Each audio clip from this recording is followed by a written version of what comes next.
মির্চি বাংলা অরিজিনালসের বিশেষ নিবেদন ক্রাইম কথা কথা কথা। কলম্বিয়ার মেডেলিন, 1950 সাল। গত শতকের 5-এর দশক মানব সভ্যতার ইতিহাসের এক অত্যন্ত গুরুত্বপূর্ণ সময়। দ্বিতীয় বিশ্বযুদ্ধ সবে শেষ হয়েছে। ইউরোপ দ্বিধা বিভক্ত। ইংল্যান্ডকে সরিয়ে বিশ্ব রাজনীতিতে আবির্ভূত হয়েছে নতুন দুই পরাশক্তি, আমেরিকা যুক্তরাষ্ট্র আর সোভিয়েত ইউনিয়ন। সারা পৃথিবীতে ভাঙন লেগেছে। দেশে দেশে চলছে গৃহযুদ্ধ, রাজনৈতিক চাপানুতর। স্বাধীন হচ্ছে একের পর এক কলোনি। বিশ্বজুড়ে যেন তাণ্ডব নৃত্য করছেন রুদ্রদেব। দক্ষিণ আমেরিকার ছোট্ট দেশ কলম্বিয়া। দেশটির আকাশে বাতাসে তখন বারুদের গন্ধ লেপ্টে আছে মেঘের সঙ্গে। চারিদিকে একটা গুমট আতঙ্ক। 1948 সালে জনপ্রিয় নেতা হোর্হে এলিয়াসার গাইতানের হত্যার পর পুরো দেশটা যেন একটা নরককুণ্ডে পরিণত হয়েছিল। ইতিহাসের পাতায় এ সময় নাম লা ভায়োলেন্সিয়া, এক রক্তক্ষয়ী গৃহযুদ্ধ। কলম্বিয়ার দ্বিতীয় বৃহত্তম শহর মেডেলিন। এই শহরকে সিটি অফ ইটারনাল স্প্রিং বা চির বসন্তের শহরও বলা হয়। মেডেলিনের রাস্তায় তখন মৃতদেহের স্তূপ জমে থাকা ছিল সকালের খবরের কাগজের মতোই অতি সাধারণ। কনজারভেটিভ আর লিবারেলদের লড়াইয়ে সাধারণ মানুষের জীবন তখন পলিথিন ব্যাগের চেয়েও সস্তা। 11 বছর বয়সী গ্রিজেলডা ব্লাঙ্কোর কাছে অবশ্য রাজনীতি মানে নেহাত খিদের জ্বালা। তার মা আনা লুসিয়া ছিলেন একজন মদ্যপ যৌনকর্মী। গ্রিজেলডার বাবা অনেক আগেই ওদের ফেলে চলে গিয়েছিল। অভাবের তাড়নায় 4-এর দশকের শেষ দিকে গ্রিজেলডাকে নিয়ে তার জন্ম শহর কার্টেজানা থেকে মেডেলিনের বস্তিতে চলে আসেন আনা লুসিয়া। বস্তির স্যাঁতস্যাঁতে ঘর, নর্দমার দুর্গন্ধ আর প্রতি রাতে মায়ের খদ্দেরদের চিৎকার, এই ছিল গ্রিজেলডার পৃথিবী। ঘরে যখন কোনো অচেনা পুরুষ ঢুকত, আনা লুসিয়া চিৎকার করে গ্রিজেলডাকে বলতেন, গ্রিজেলডা, ওই কোনায় গিয়ে মুখ গুজে বস থাক, একদম নড়বি না। গ্রিজেলডা মায়ের কথার কোনো উত্তর দিত না। তার ইচ্ছে হতো ছুটতে সেই ঘর থেকে বেরিয়ে যেতে, কিন্তু সে সময় মেডেলিনের রাস্তায় রাতের অন্ধকার ছিল নরকের চেয়েও ভয়ঙ্কর। হয়তো দেখা গেল রাত্রে ঘর থেকে বেরোনোর পর আর গ্রিজেলডাকে খুঁজেই পাওয়া গেল না। ফলে মায়ের নির্দেশ মেনে চুপচাপ ঘরের সবচেয়ে অন্ধকার কোণে বসে থাকত গ্রিজেলডা। ভীতু ইঁদুরের মতো সে দেখত কিভাবে পুরুষেরা তার মায়ের উপর আধিপত্য বিস্তার করে, কিভাবে এক টুকরো রুটির জন্য মানুষকে ক্ষমতাশালীর পায়ে ধরতে হয়। ওই ছোট্ট বয়সেই সে বুঝে গিয়েছিল এই পৃথিবীতে দয়া বলে কিচ্ছু নেই, আছে শুধু ক্ষমতা। আর সেই ক্ষমতার সবচেয়ে বড় উৎস হল ভয়। 1954 সালের এক তপ্ত দুপুরে গ্রিজেলডা তার বস্তির ছেলেমেয়েদের সাথে রাস্তার মোড়ে বসেছিল। তার বয়স সবে 10 পেরিয়েছে। ততদিনে এই নতুন শহরে নিজেকে বেশ খাপ খাইয়ে নিয়েছে গ্রিজেলডা। কয়েকজন বন্ধু বান্ধবও হয়েছে তার। তাদের মধ্যে বড় ছিল ফার্নান্দো। তার বয়স 14 বছর।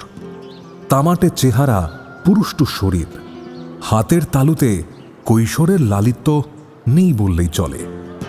ইতিমধ্যেই যথেষ্ট স্পষ্ট হয়েছে তার কররেখা। ফার্নান্দোই একটা বুদ্ধি দিল। সে বলল, শোন, ওই যে পাহাড়ের ঢালে এল পোবলাদো, তা ওইখানকার দামি বাড়িগুলো দেখেছিস? ওইখানকার এক ইটালিয়ান ব্যবসায়ীর ছেলে প্রতিদিন পার্কে বিকেলে খেলতে আসে একাই। ওকে যদি আমরা তুলে আনতে পারি না, তাহলে 1 মাস আমাদের কারো না খেয়ে থাকতে হবে না। গ্রিজেলডার চোখ চকচক করে উঠল। ভয় নয়, এক অদ্ভুত রোমাঞ্চ তাকে পেয়ে বসল। বস্তির আরেক ছেলে পিরল বলল, ও বাবা, ওরা তো বড় লোক, কিন্তু যদি পুলিশে খবর দিয়ে দেয়, আমাদের যদি ধরে ফেলে? আরে পুলিশ এখন মিছিলে গুলি চালাতে ব্যস্ত, আমাদের দিকে তাকানোর সময় নেই ওদের। চল চল চল। পরিকল্পনা মতো তারা 11 বছরের সেই ছেলেটিকে তুলে আনল। ছেলেটির নাম ছিল পাওলো। সুন্দর ফর্সা চেহারা, গায়ে দামি জামা কাপড়। তাকে একটা ভাঙা গুদামে আটকে রাখা হলো। গ্রিজেলদাই ছিল তার পাহারাদার। পাওলো কাঁদছিল।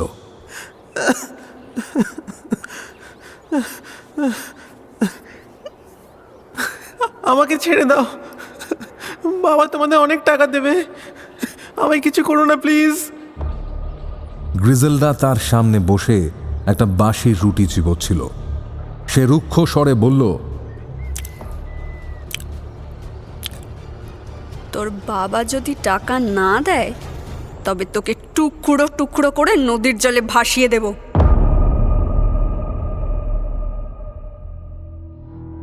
একটা দিন কেটে গেল। মুক্তিপণ চেয়ে ফার্নান্দো একটা চিঠি পাঠিয়েছিল পাওলোর বাড়িতে। তাতেও কোনো লাভ হলো না। পাওলোর বাবা পুলিশে খবর দিলেন না ঠিকই, কিন্তু টাকা দিতেও অস্বীকার করলেন। তিনি ভাবলেন, একদল বস্তির বাচ্চা কি আর এমন করবে, 2-3 ঘন্টা পর এমনিই ছেড়ে দেবে। চিঠির কোনো উত্তর না পেয়ে ফার্নান্দো আর বাকিরা ঘাবড়ে গেল। পিরলো বলল, টাকা যখন দেবে না, ওকে ছেড়ে দি, চল। ফালতু বেকার বেকার ঝামেলা বাড়িয়ে লাভ নেই। ঘাড় নেড়ে পিরলোর কথার প্রতিবাদ করল গ্রিজেলদা। তার চোখে তখন এক আদিম হিংস্রতা ভর করেছে। সে বলল, ছেড়ে দেব? ছেড়ে দিলে ও গিয়ে আমাদের কথা সবাইকে বলে দেবে, তখন কি হবে? তাহলে কি করবি? গ্রিজেলদা তার কোমরে গোঁজা একটা মরচে ধরা রিভলভার বের করল, যেটা সে কয়েকদিন আগে একটা মৃত কনস্টেবলের দেহ থেকে চুরি করেছে। তারপর সে গিয়ে দাঁড়ালো পাওলোর সামনে। পাওলোর চোখের জল তখন শুকিয়ে গিয়েছে। দয়া করো। সেখানে ভিড় করেছে এক হিম শীতল আতঙ্ক। দয়া করো।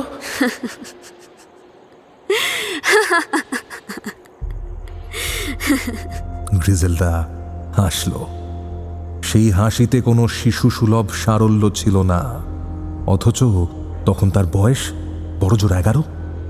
একরকম পাওলোর সমবয়সী বলা যায়, কিন্তু দুজনের কথা বার্তা, চিন্তা, চেতনায় আকাশ পাতাল তফাত। এই বয়সেই গ্রিজেলদা হিংস্র সাপদের চেয়েও বেশি ক্ষুরধার, শিকারী বিড়ালের মতো সতর্কতার দৃষ্টি। অন্যদিকে পাওলো যেন বোধ বুদ্ধিহীন এক বালক, দৃষ্টি মিয়ে গেছে তার। গ্রিজেলদা পাওলোকে বলল, দুনিয়াতে দয়া বলে কিছু নেই রে, শুধু আছে বেঁচে থাকার হিসেব।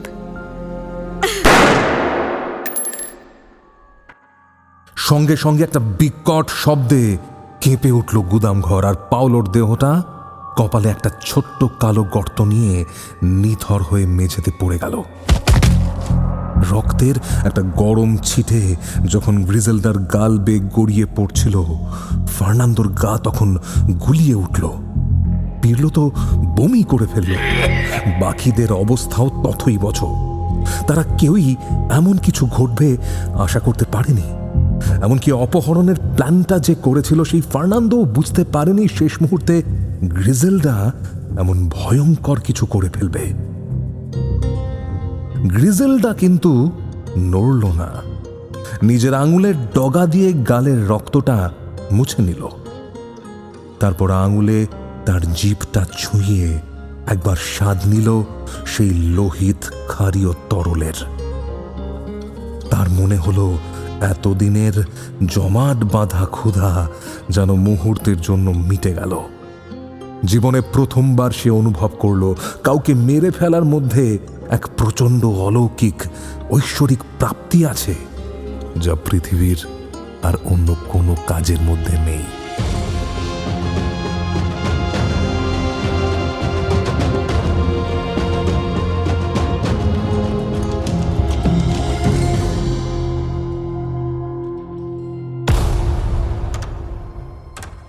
নমস্কার, আমি সোমাদিত্য। আপনারা শুনছেন ওয়ার্ল্ড ক্রাইম, যার সব চরিত্র কাল্পনিক নয়। আজ আমি আপনাদের কোনো একটা অপরাধের কাহিনী শোনাবো না, শোনাবো এক দুর্ধর্ষ অপরাধীর তথা ড্রাগ ব্যবসায়ীর সম্পূর্ণ জীবন কাহিনী। লাতিন আমেরিকার এই ব্যবসায়ী পুরোপুরি বদলে দিয়েছিল আমেরিকার ড্রাগ কালচার। তাহলে চলুন শুরু করা যাক।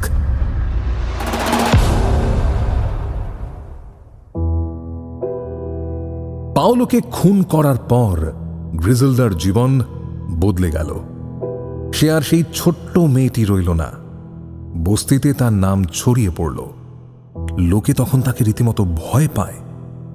তার মা আনা লুসিয়াও একসময় জানতে পারলেন যে তার মেয়ে একটা খুন করেছে।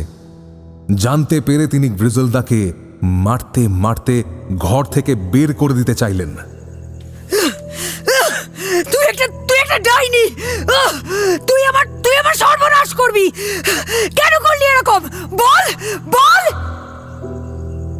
গ্রিজেলদা মায়ের হাতটা শক্ত করে ধরল। তার চোখে এমন একটা দৃষ্টি ছিল যে আনা লুসিয়াও ভয়ে পিছিয়ে গেলেন।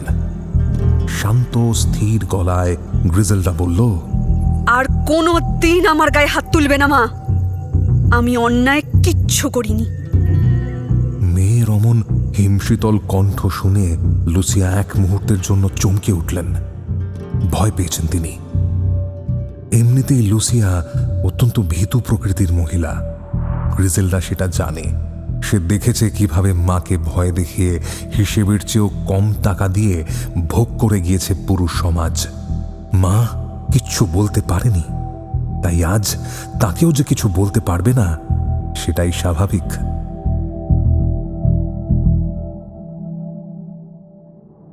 এরপর বাধাহীনভাবে বাড়তে লাগল গ্রিজেলদার ক্ষমতা আর অর্থের প্রতি লোভ। কয়েকদিনের মধ্যেই মেডেলিনের অন্ধকার গলিগুলোতে পকেটমারি এবং ছোটখাটো চোরাচালানের কাজে সে হাত পাকিয়ে ফেলল। বেশ ভালো রকমেরই টাকা আসতে শুরু করল কিশোরী গ্রিজেলদার হাতে। এই অন্ধকার জগতেই তার সঙ্গে দেখা হলো কার্লোস পিজারোর। সে এক ধুরন্ধর চোরাচালানকারী।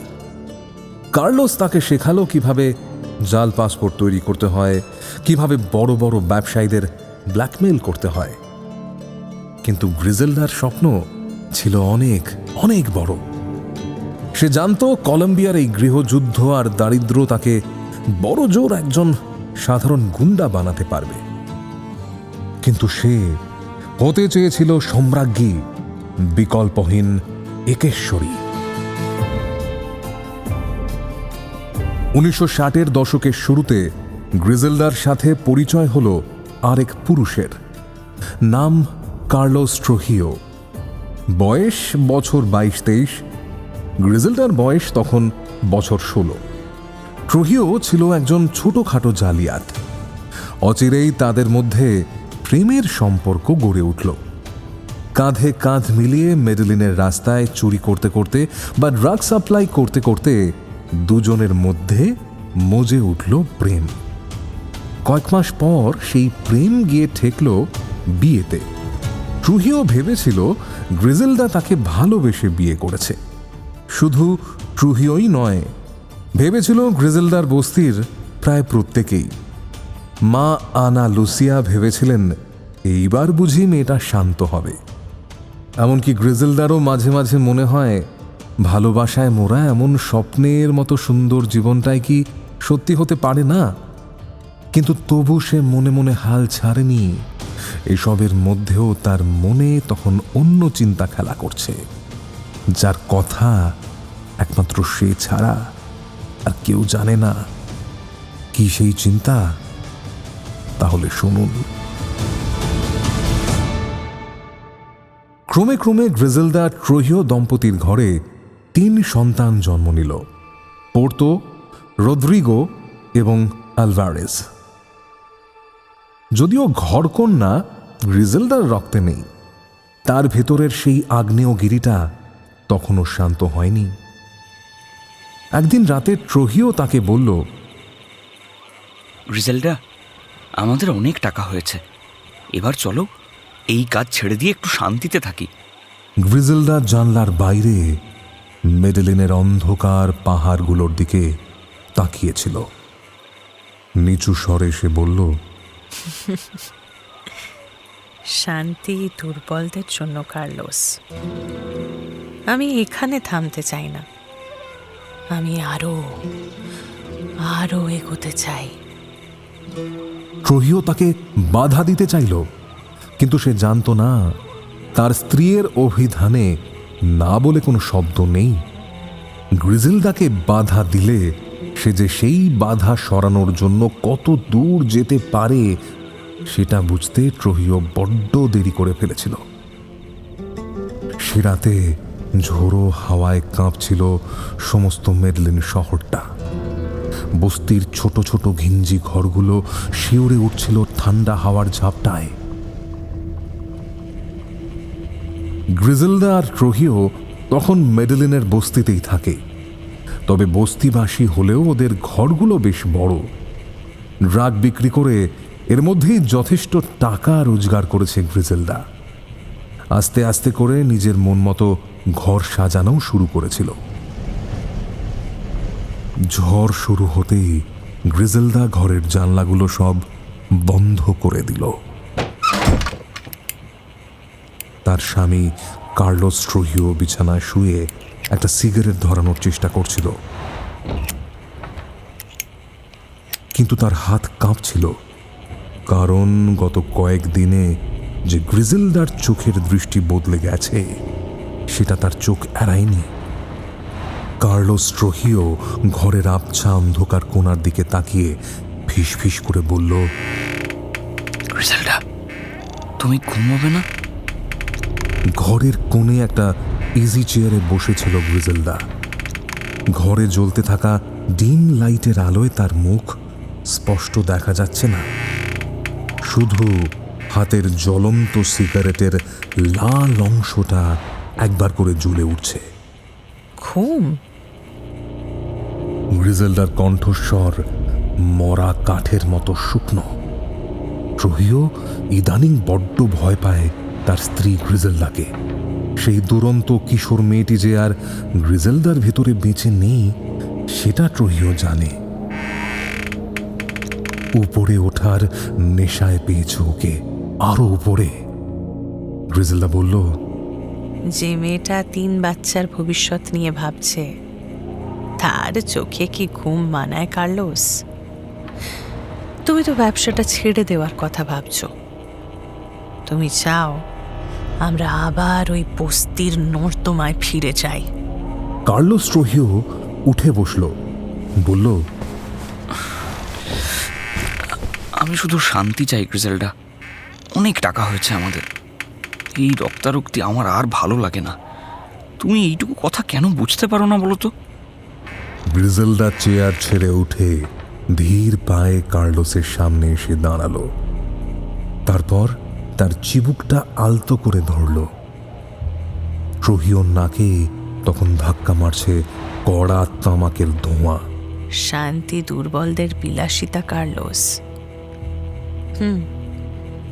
আমি তোমাকে ভালোবেসেছিলাম কারণ ভেবেছিলাম তুমি আমার স্বপ্নের ভাগীদার হবে। কিন্তু এখন তো দেখছি তুমিও বস্তির আর 5টা পুরুষের মতন সংসারী হতে চাও। তুমি আমার পথে একটা পাথর হয়ে দাঁড়িয়েছো কার্লোস ট্রোহিও। ট্রোহিও ঘাবড়ে গেল স্ত্রীর কথা শুনে, জিজ্ঞেস করল, তুমি কি বলতে চাইছো? গ্রিজেলদা ট্রোহিওর প্রশ্নের কোনো উত্তর দিল না, শুধু ঘরের জানলাটা খুলে দিল। ঝোড়ো হাওয়া কমে গেছে অনেকটাই। ক্রমে মানুষের চিৎকার শোনা যাচ্ছে। একটু এগিয়েই মূল বস্তি এলাকাটা শুরু হচ্ছে। চিৎকারগুলো সেদিক থেকেই আসছে। রহিও ভাবতেই পারেনি এই জানলা খুলে দেওয়াটাই ছিল একটা সংকেত। মুহূর্তের মধ্যে খোলা জানলা দিয়ে ঘরের ভেতরে ঢুকলো 3টে কালো ছায়া। ওরা গ্রিজেলদারই অনুগত ছেলে। ওদের হাতে ধারালো ছুরি আর তারের ফাঁস। কে কে কে কে কে কে তোমরা? ছেলে 3টে কোনো উত্তর দিল না, সোজা তাকিয়ে রইল গ্রিজেলদার দিকে, আদেশের অপেক্ষায়। মুহূর্তের মধ্যে সবকিছু পরিষ্কার হয়ে গেল কার্লোসের মাথার মধ্যে। হিসেব মেলাতে আর বাকি নেই তার। সে চিৎকার করতে চাইল, কিন্তু তার আগেই একটা ছেলে সজোরে চেপে ধরল তার মুখ। গ্রিজেলদা এক মুহূর্তের জন্য চোখ সরালো না তার স্বামীর দিক থেকে। দয়া করো, দয়া করো। স্থির চোখে তাকিয়ে দেখতে লাগলো তার ছটফটানি। কার্লোসের মুখ থেকে অস্পষ্ট একটা গুঙানি বেরোলো। দয়া করো।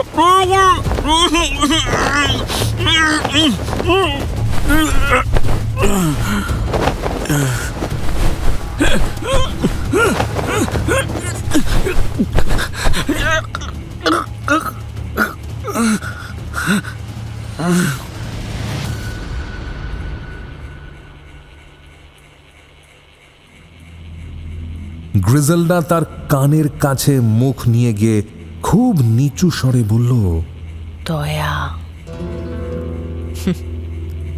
দয়া শব্দটা আমি 11 বছর বয়সে মেডেলিনের রাস্তায় কবর দিয়ে এসেছি কার্লোস। তুমি আমাকে 3টে ছেলে দিয়েছ, তার জন্য আমি কৃতজ্ঞ। কিন্তু তুমি আমার সাম্রাজ্য কেড়ে নিতে চেয়েছ, আর তার জন্য আমি তোমাকে মাফ করতে পারছি না। আমি তোমার ঘর সংসার দেখার জন্য তোমাকে বিয়ে করিনি কার্লোস ট্রেহিও। কার্লোস ট্রেহিওর দেহটা যখন নিথর হয়ে মেঝেতে আছড়ে পড়ল, গ্রিজেলডা শান্তভাবে সিগারটা নামিয়ে রাখল অ্যাস্ট্রের উপর। তারপর দলের ছেলেদের দিকে তাকিয়ে বলল, লাশটা এমনভাবে ডাম্প করো যেন মনে হয় রাইভাল গ্যাংয়ের কাজ। Okay madam. যাও যাও, নিয়ে যাও ওকে। অনেক প্রেম ভালোবাসার অভিনয় হয়েছে, কাল থেকে আবার কাজ শুরু হবে। ওকে? ট্রেহিওর ডেড বডি নিয়ে বেরিয়ে গেল 3টে ছেলে। সেদিন রাতে গ্রিজেলডা যখন আয়নার সামনে গিয়ে দাঁড়ালো, নিজের প্রতিবিম্ব দেখে একবারও শিউরে উঠল না, বরং নিজের ঠোঁটে মেখে নিল গাঢ় লাল লিপস্টিক। সে জানে কার্লোস ট্রেহিওর রক্তে যে দাগ তার হাতে লেগেছে তা ধোয়ার জন্য এখন তাকে গোটা পৃথিবীটাকেই রক্তে ভাসিয়ে দিতে হবে।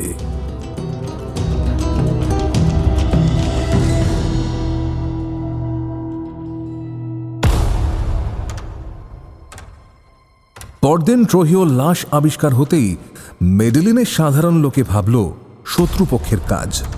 কিন্তু মেডেলিনের অন্ধকার জগতে চাপা স্বরে শোনা যেতে লাগলো এক নতুন কানাঘুষো। একটা নাম ক্রমশ বস্তির শ্যাওলা পচা জল ঠেলে উঠে আসলো উপরে, ব্ল্যাক উইডো।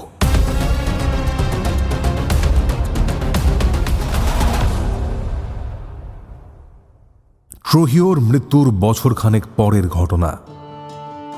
গ্রিজেলডার হাতে তখন আলবার্তো ব্রাভো নামে অন্য এক পুরুষের হাত। আবার বিয়ে করেছে গ্রিজেলডা। আলবার্তো একজন দক্ষ কোকেন পাচারকারী।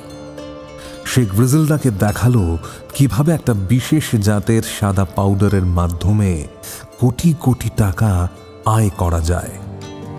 আলবার্তোর সঙ্গে থাকার জন্য পুরনো বাড়ি বিক্রি করে গ্রিজেলডা গিয়ে উঠল শহরের অন্য এক প্রান্তে, সঙ্গে তার 3 সন্তান আর অকাল বৃদ্ধা মা আনা লুসিয়া।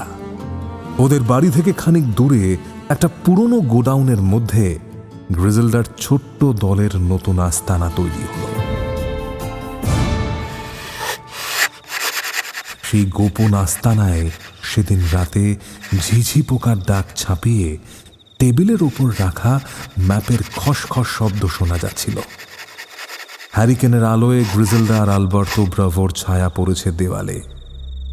সেই ছায়া যেন দুটো দানবের মতো বড়। টেবিলের মাঝখানে রাখা এক বাটি কোকেন, সাদা, মিহি এবং মারাত্মক। আলবার্তো নিচু স্বরে বলল, কলম্বিয়া এখন নরক হয়ে গেছে গ্রিজেলডা। কথা বলতে বলতে তার আঙুল ম্যাপের মেডেলিন শহর থেকে সরাসরি উত্তরের দিকে চলে গেল। ট্রাক কার্টেলের গ্যাংগুলো নিজেদের মধ্যে কামড়াকামড়ি করছে। আমরা যদি এখানে বেশি দিন থাকি, হয় পুলিশের হাতে মরব, না হয় এই গ্যাংস্টারদের গুলিতে। গ্রিজেলডা একটা চুরুট ধরিয়ে ধীরে সুস্থে ধোঁয়া ছেড়ে আলবার্তোর দিকে তাকালো। তার চোখে সেই আশ্চর্য শীতলতা। গড, আমি পালিয়ে বাঁচতে চাই না আলবার্তো। আমি এমন জায়গায় যেতে চাই যেখানে আমাদের এই সাদা ধুলোর দাম হীরের চেয়েও বেশি।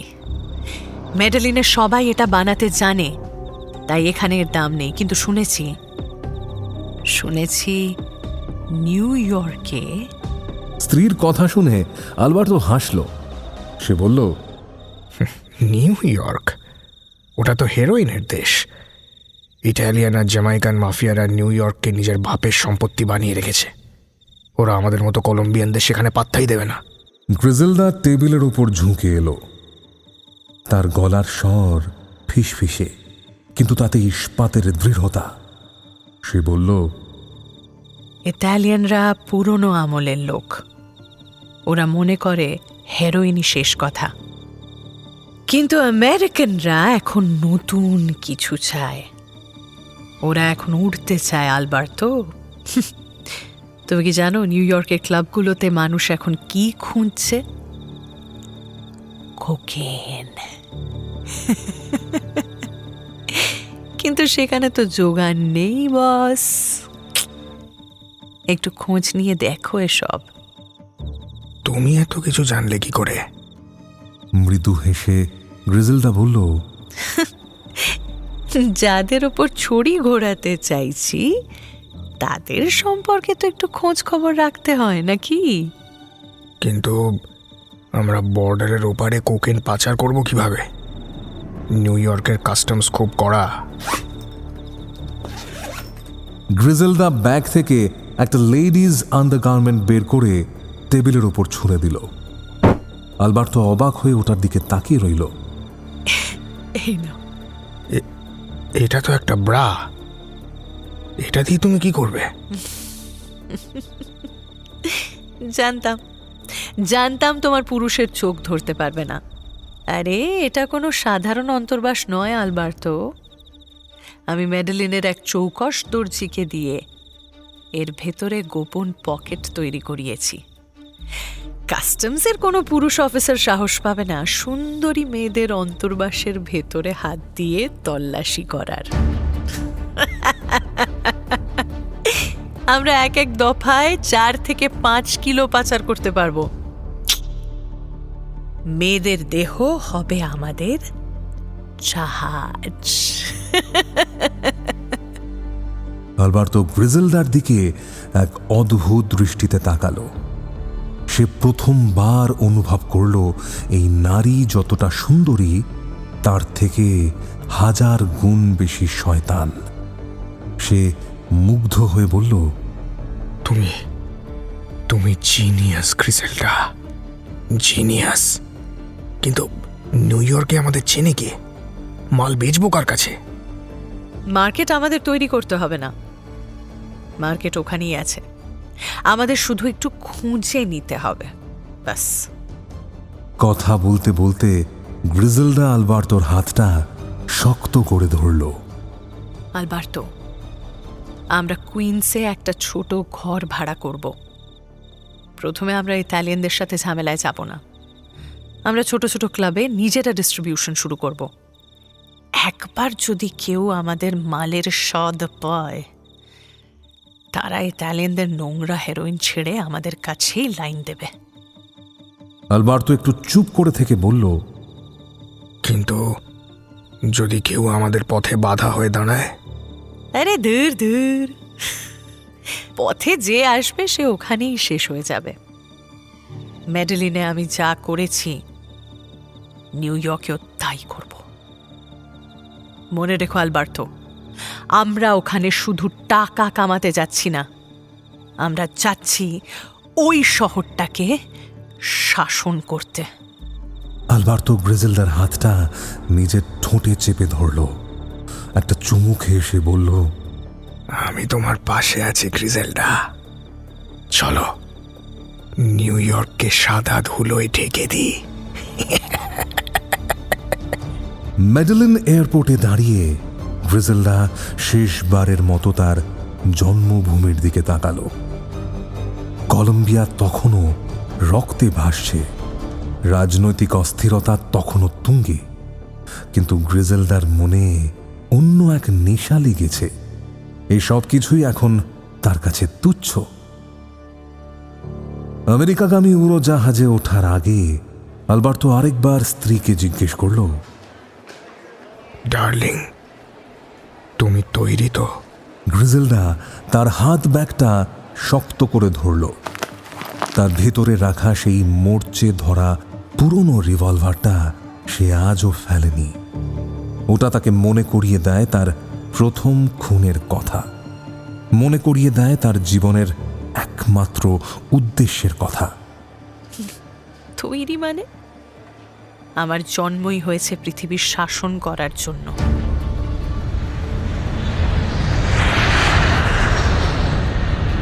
বিমানের জানলায় যখন কলম্বিয়ার পাহাড়গুলো ছোট হয়ে আসছিল, গ্রিজেলডা তখন মনে মনে তার সাম্রাজ্যের মানচিত্র আঁকছিল। সে জানত কলম্বিয়ার এই রক্ত আর হিংস্রতা সে সঙ্গে করে নিয়ে যাচ্ছে এক নতুন দেশের জন্য।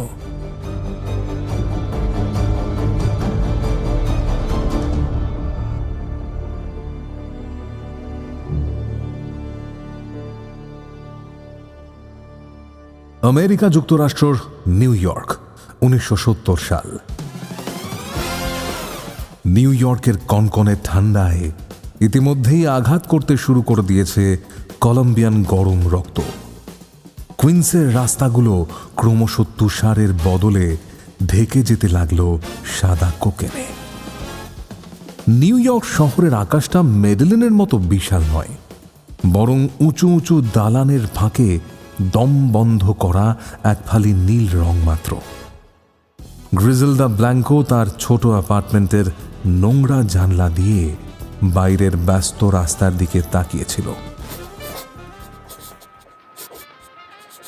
তার পাশে বসে আলবার্তো ব্রাভো একটা চিরকুট লিখছিল, যাতে শহরের সমস্ত বড় বড় নাইট ক্লাবের নাম আর তাদের মালিকদের সংক্ষিপ্ত পরিচয় লেখা।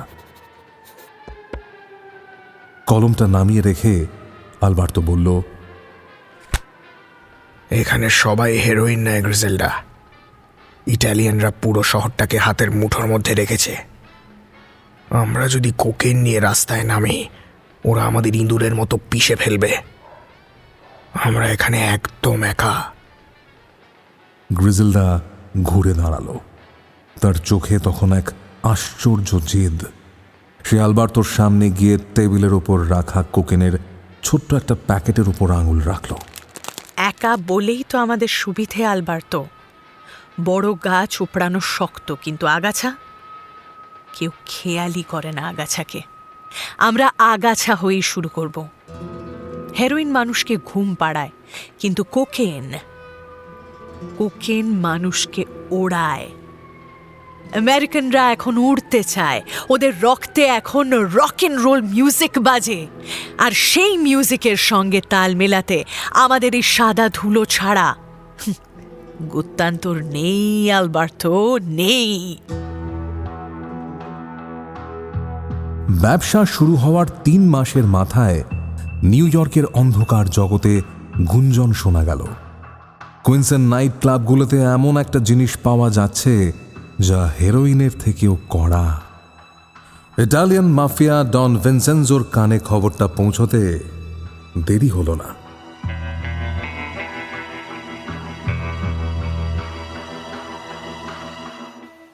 এক সন্ধ্যায় গ্রিজেলদা আর আলবার্তো যখন একটি ইতালিয়ান রেস্তোরাঁয় ডিনার করছিল, 3টে কালো ক্যাডিলাক গাড়ি এসে থামল।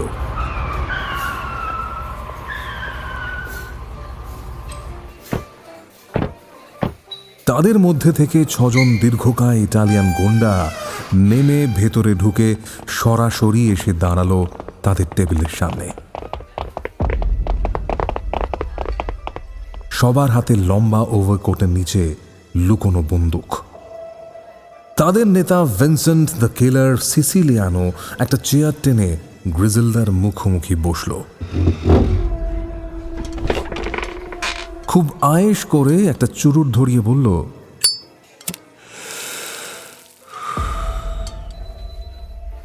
শুনলাম তোমরা কলম্বিয়া থেকে এসেছো। আমরা শুধু ছোটখাটো ব্যবসা করছি, বেশি কিছু না। ছোটখাটো? কুইন্সের উত্তর দিকে 4টে ক্লাবে এখন আমাদের হেরোইন চলছে না। লোকে নাকি তোমাদের ওই সাদা পাউডারটা খুঁজছে। শোনো, নিউ ইয়র্কের এই পিচ রাস্তাগুলো না আমাদের রক্ত দিয়ে তৈরি। এখানে মাফিয়াদের পারমিশন ছাড়া একটা পায়রাও ডানা ঝাপটালে তার ডানা কেটে ফেলা হয়। গ্রিজেলদা তার ওয়াইনের গ্লাসে একটা চুমুক দিয়ে খুব শান্তভাবে বলল, আমি ডানা কাটার কথা বলি না মিস্টার ভিনসেন্ট, রাইট? আমি সরাসরি গলা কাটার কথা বলি। তোমাদের ডনকে গিয়ে বলো আমি কারোর পারমিশন নিয়ে পৃথিবীতে আসিনি, আর কারোর পারমিশন নিয়ে ব্যবসা করব না। বাজার বড়, আমরা যদি ভাগাভাগি করে চলি সবার লাভ হবে।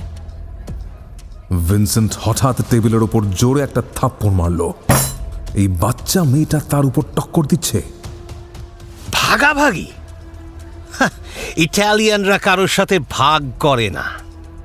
কালকের মধ্যে যদি তোমরা এই শহর না ছাড়ো, তবে তোমার ওই সুন্দর শরীরটা ইস্ট রিভারের নিচে মাছের খাবার হবে।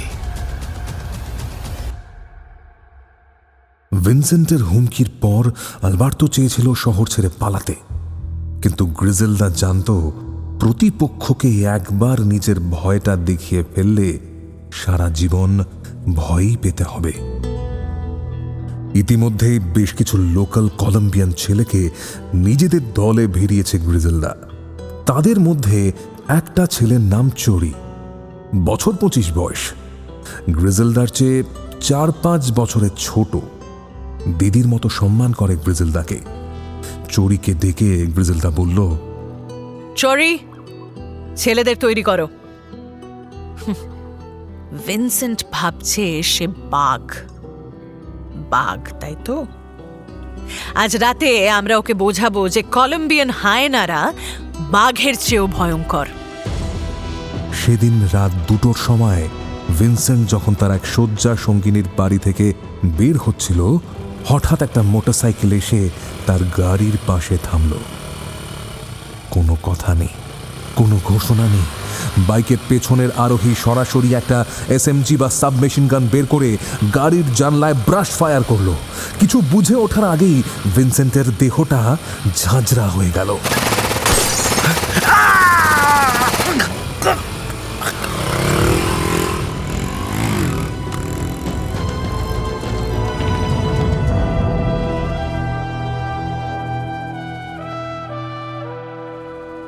পরদিন সকালে নিউ ইয়র্কের ড্রাগ র্যাকেটের মুকুটহীন সম্রাট ডন ভিনসেনজো এক অদ্ভুত উপহার পেলেন। কেউ তার বাড়ির সামনে একটা খুব দামি গিফট বক্স রেখে গেছে। বাক্সর ডালাটা তুলতে দেখা গেল তার ভিতরে সুন্দর করে বসানো রয়েছে একটি কাটা আঙুল। তার ডান হাত ভিনসেন্টের আঙুল, তার সঙ্গে একটা চিরকুট যাতে লেখা, আপনার বাগান অনেক বড় জানি, কিন্তু তার মালি এখন বদলে গেছে। ইতি ব্ল্যাক উইডো।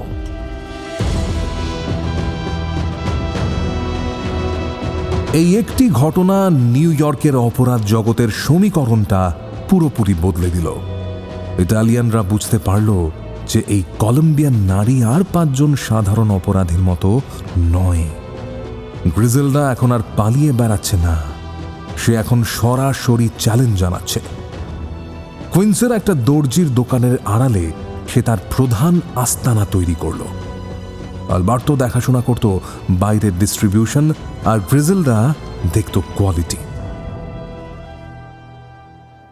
একদিন বেশ উত্তেজিত কণ্ঠে আলবার্তো গ্রিজেলডাকে বলল, গ্রিজেলডা, আমাদের বিক্রি এখন সপ্তাহে 10 মিলিয়ন ছাড়িয়েছে। আমরা এবার ম্যানহাটনের দিকে নজর দিতে পারি। গ্রিজেলডা তার ডেস্কে বসে একটা রূপোলি পিস্তল পরিষ্কার করছিল। আলবার্তোর চোখের দিকে তাকিয়ে সে বলল, ম্যানহ্যাটন তো পরে হবে, আগে দেখো আমাদের ভেতর কোনো ইঁদুর ঢুকেছে কিনা। কাল রাতে যে চালানটা ধরা পড়ল সেটার খবর পুলিশের কাছে গেল কিভাবে? পুলিশের তল্লাশি তো সাধারণ ব্যাপার। তুমি না আলবার্তো, আমি যখন চালানের তারিখ বদলে দিয়েছিলাম তখন শুধু তুমি আর জোসেফ সেটা জানতে, তাহলে পুলিশ জানলো কিভাবে? আমি চাই তুমি কাল সকালের মধ্যে জোসেফকে জেরা করো। যদি সে দোষী হয় তাহলে সে তো বটেই, তার মায়েরও যেন আজকের রাতটাই জীবনের শেষ রাত হয়, বুঝলে?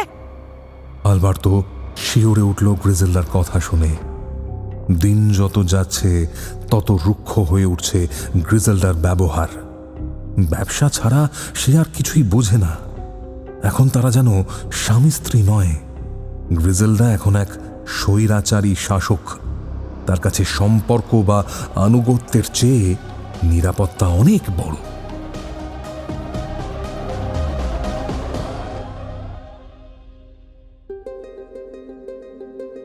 ষাটের দশকের মাঝামাঝি সময়, বেশ কয়েক বছর ঘুরে গেছে। নিউ ইয়র্কে পা রেখেছে গ্রিজেলডা আর আলবার্তো। ইতিমধ্যেই এখানকার ড্রাগ ব্যবসা একরকম নিজেদের করেই নিয়েছে দুজনে। অবশ্য দুজন বলা ভুল, বলা উচিত গ্রিজেলডা একাই হয়ে উঠেছে নিউ ইয়র্কের ড্রাগ কারবারের রানী। নিউ ইয়র্কের শীত মেডেলিনের মতো নয়।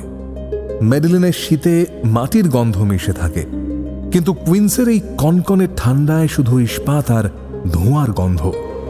গ্রিজেলডা ব্ল্যাঙ্কো জানলার পাশে দাঁড়িয়েছিল। তার পরনে দামি সিল্কের গাউন, আঙুলে বেশ বড় একটা আংটি। বলাই বাহুল্য গ্রিজেলডা এখন যথেষ্ট ধনী। ভাগ্য বদলাতে শুরু করেছে তার, কিন্তু চোখে সেই পুরনো ক্ষুধার্ত দৃষ্টিটা এখনো অমলিন। বাইরের তুষারপাতের দিকে তাকিয়ে সে এক মনে ভাবছিল, এই শহরটা দেখতে যতটা সাদা এর ভেতরটা ততটাই কালো। আর সে নিজে যেন আরও কালিমাজ ছড়িয়ে দিতে হাজার হাজার কিলোমিটার দূর থেকে পাড়ি দিয়ে এসেছে এখানে।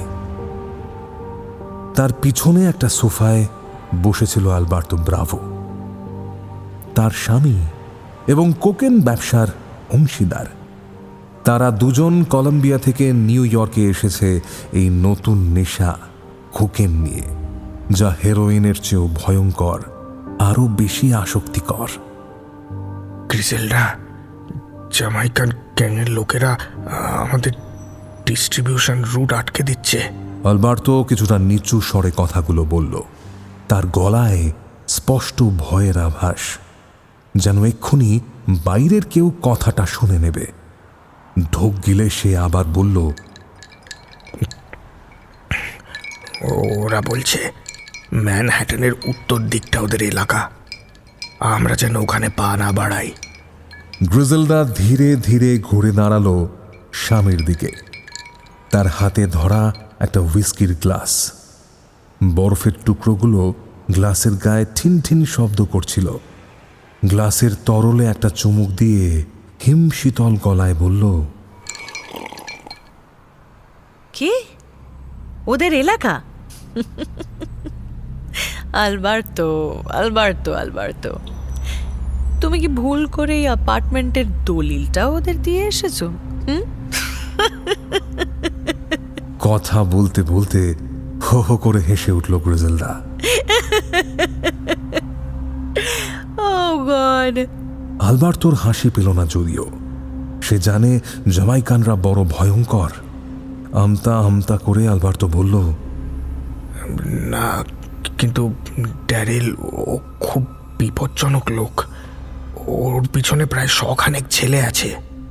গ্রিজেলডার হাসি আরো চওড়া হলো, যদিও ওই হাসিতে কোনো আনন্দ ছিল না, ছিল বিদ্রুপ। হুইস্কির গ্লাসটা টেবিলের ওপর নামিয়ে রেখে সে বলল, ওরে বাবা রে, 100 খানেক ভেড়া মিলে কি একটা বাঘিনীকে আটকাতে পারে? ইটালিয়ানরা যেরকম থেমে গেছে এরাও যাবে। আলবার্তো, তুমি আজও সেই ছোটখাটো জালিয়াতির মানসিকতা থেকে বেরোতে পারলে না ডার্লিং। আরে ড্যারিলকে গিয়ে বলো ঈশ্বরের শহর এখন ঈশ্বরের দখলে, আর এই শহরের ঈশ্বর আমি। আমি ওরা যুদ্ধ শুরু করবে গ্রিজেলডা। যুদ্ধ তো অনেক আগেই শুরু হয়ে গিয়েছে মাই ডিয়ার হাজব্যান্ড। গ্রিজেলডা তার নেশাতুর ঠোঁটজোড়া আলবার্তোর দিকে এগিয়ে নিয়ে বলল, তুমি শুধু লাশগুলো গুনতে শেখো আলবার্তো, আর ড্যারিলকে খতম করো।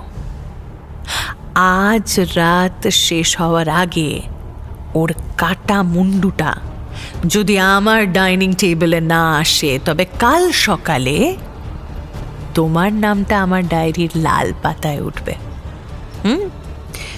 মনে রেখো, আমার ডায়েরিতে লাল কালি মানেই শেষ বিদায়। চমকে স্ত্রীর দিকে ফিরে তাকালো আলবার্তো। ঠিক করে হেসে ফেলল গ্রিজেলডা। সে বলল, ভয় পেলে? ও, ভয় পেও না, যাও ওই ড্যারেলকে খতম করে দিয়ে এসো। বুঝি না আমি, মাঝে মাঝে তোমার মাথায় কি পোকা নড়ে ওঠে। আমার নাম লাল কালিতে লিখবে? লেখো না দেখি, লেখো। কথা বলতে বলতে শটান গ্রিজেলডার হাত ধরে টান মারল আলবার্তো।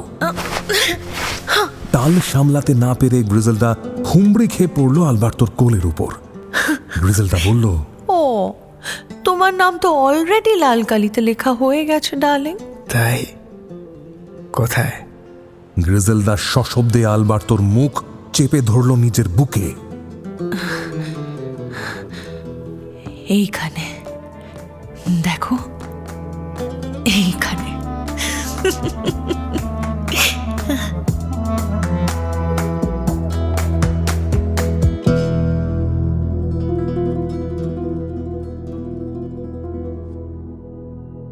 নিউ ইয়র্কের মাদক বাজার তখন ইটালিয়ান আর জামাইকান মাফিয়াদের দখলে, যারা মূলত হেরোইন নিয়ে কারবার করত। এখানে পৌঁছেই গ্রিজেলডা বুঝতে পেরেছিল তাকে এমন কিছু করতে হবে যা কেউ কল্পনাও করতে পারেনি। সে কলম্বিয়া থেকে সুন্দরী তরুণীদের নিয়ে আসা শুরু করল। তাদের জন্য বিশেষ ধরনের অন্তর্বাস তৈরি করা হলো, যে অন্তর্বাসের কথা আগেই আপনাদের জানিয়েছি। এই অন্তর্বাসের মাধ্যমেই লাগামহীন কোকেন আসতে শুরু করল নিউ ইয়র্কের বাজারে। যদিও কাজটা কিন্তু সহজ ছিল না।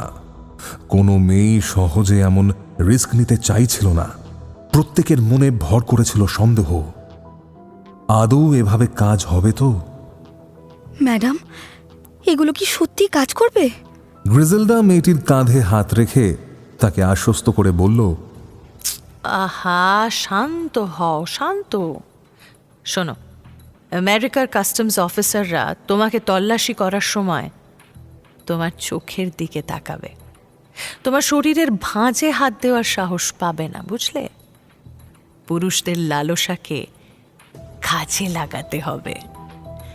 ওদের বড্ড বেশি লোভ যে, তোমার শরীর দেখতে গিয়েই ওরা তল্লাশি করতে ভুলে যাবে।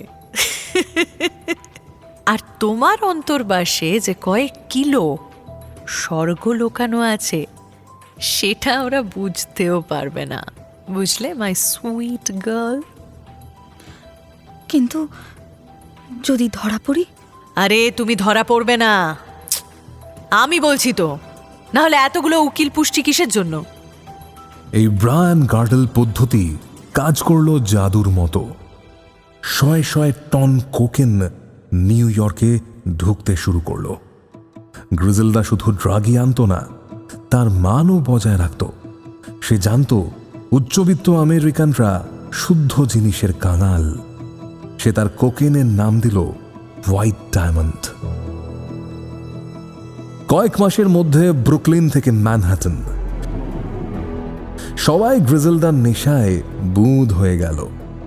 কিন্তু দাপট বাড়ার সাথে সাথে গ্রিজেলদার ভেতরে বাসা বাঁধল এক ভয়ঙ্কর সন্দেহবাতিকতা। নিজের ছায়াকেও সে আর বিশ্বাস করত না। একদিন তার এক ঘনিষ্ঠ সহযোগী রাফায়েল ড্রাগের হিসেবে কিছুটা গড়মিল করেছিল। মাত্র $1000 কমতি ছিল। ব্যাপারটা এমনিও খুব একটা বড় ঘটনা নয়, কিন্তু তাও গ্রিজেলদা তাকে তার গোপন আস্তানায় ডেকে পাঠালো। রাফায়েল ভয়ে কাঁপতে কাঁপতে গ্রিজেলদার পায়ে গিয়ে পড়ল। ম্যাডাম প্লিজ হ্যাভ মার্সি, এটা আমার ভুল না, পুলিশ রাস্তায় আমায় ধরেছিল, ওরা ধরে নিয়েছে সবকিছু, আমি কিছু করিনি ম্যাডাম প্লিজ। গ্রিজেলদা সোফা থেকে উঠে রাফায়েলের চুলের মুঠি ধরে ফেলল। পুলিশ ধরেছে?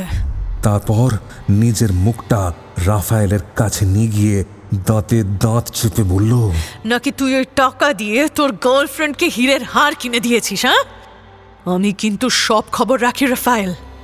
তুই আমার নুন খেয়েছিস, আর এখন আমার সাথেই বেইমানি। Madam please believe me, trust me, I have not betrayed you. আমি কিচ্ছু করিনি, পুলিশই সত্যি নিয়েছে। গ্রিজেলদা অট্ট হাসি হেসে উঠল। বিশ্বাস বিশ্বাস তো মরে ভূত হয়ে গেছে রে রাফায়েল। এই পৃথিবীতে বিশ্বাস মানেই মৃত্যু। আমি শুধু ভয় চিনি, ভয়। তোকে যদি আজ আমি ছেড়ে দিই, কাল আমার অন্য ছেলেরা ভাববে গ্রিজেলডা নরম হয়ে গেছে। আর আমি কি নরম? হ্যাঁ, তাকা আমার দিকে, বল আমি কি নরম রাফায়েল? গ্রিজেলদা তার পোষা ঘাতক চোরির দিকে ইশারা করল। চোরি, একে এমন ভাবে খতম করো যেন এর পরিবারের লোক একে দেখে চিনতে না পারে। আর হ্যাঁ, ওর ওই হীরের হারটা নিয়ে আসবে। ওটা আমি কাল আমার কুকুরের গলায় পরাবো। সেদিন রাফায়েলকে জ্যান্ত অবস্থায় টুকরো টুকরো করে কাটা হয়েছিল। আমি কিছু করিনি, লাগছে প্লিজ। রাত ভোর হতে না হতেই এই খুনের খবর পৌঁছে গেল নিউ ইয়র্কের বাকি সমস্ত ড্রাগ লর্ডেদের ডেরায়। গ্রিজেলদার এই জিঘাংসা নিউ ইয়র্কের অপরাধীদের মেরুদণ্ডে হিমস্রোত বইয়ে দিল।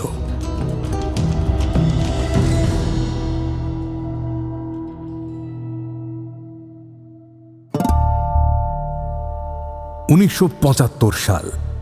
গ্রিজেলদার সাম্রাজ্য তখন সাফল্যের তুঙ্গে, কিন্তু আলবার্তোর সঙ্গে তার দূরত্ব বাড়তে শুরু করেছে। গ্রিজেলদার মনে হতে লাগলো আলবার্তো হয়তো অন্য কার্টেলের সঙ্গে তলে তলে হাত মিলিয়েছে তাকে সরিয়ে দেওয়ার জন্য। হলিউডের অনেক সিনেমায় কিংবা ওয়েব সিরিজে আপনারা কার্টেল শব্দটা শুনেছেন। অনেকে হয়তো শব্দটার অর্থও জানেন, তাও আমি একবার বলে দিচ্ছি। কার্টেল হলো এমন একটি অনৈতিক জোট যা কয়েকটি স্বাধীন সংস্থা বা ব্যবসা প্রতিষ্ঠানের মধ্যে গঠিত হয়। এর মূল উদ্দেশ্য হল বাজারে প্রতিযোগিতা কমিয়ে একটি নির্দিষ্ট পণ্যের মূল্য, উৎপাদন এবং বিতরণের উপর সম্পূর্ণ নিয়ন্ত্রণ প্রতিষ্ঠা এবং সেই নিয়ন্ত্রণের মাধ্যমে বিপুল লাভ হাতিয়ে নেওয়া, অনেকটা সিন্ডিকেটের মতো। অবৈধ মাদক ব্যবসার ক্ষেত্রে এই ধরনের সুসংগঠিত ও শক্তিশালী চক্রকে ড্রাগ কার্টেল বলা হয়। এরা মাদক দ্রব্যের সরবরাহ নিয়ন্ত্রণ করে এবং উচ্চ মূল্য বজায় রেখে অর্থ উপার্জন করে। গত শতকে আমেরিকায় সক্রিয় ছিল এমন একটি উল্লেখযোগ্য ড্রাগ কার্টেল হল মেডেলিন কার্টেল। কলম্বিয়ার এই কুখ্যাত কার্টেলটি পাবলো এসকোবার এবং ওচোয়া ভাইদের নেতৃত্বে কোকেন পাচারের জন্য পরিচিত ছিল। এছাড়া এই কার্টেলের অন্যতম প্রধান মেন্টর ছিল স্বয়ং গ্রিজেলডা ব্ল্যাঙ্কো। পাবলো এসকোবার গ্রিজেলদাকে বেশ সমীহ করে চলত। গ্রিজেলদা সম্পর্কে সে একবার বলেছিল, একজন মানুষকেই আমি ভয় পাই পৃথিবীতে, আর সে একজন নারী, তার নাম গ্রিজেলডা ব্ল্যাঙ্কো। যাই হোক, আমরা কাহিনীতে ফিরি। গ্রিজেলদার সন্দেহ কিন্তু মিথ্যে ছিল না।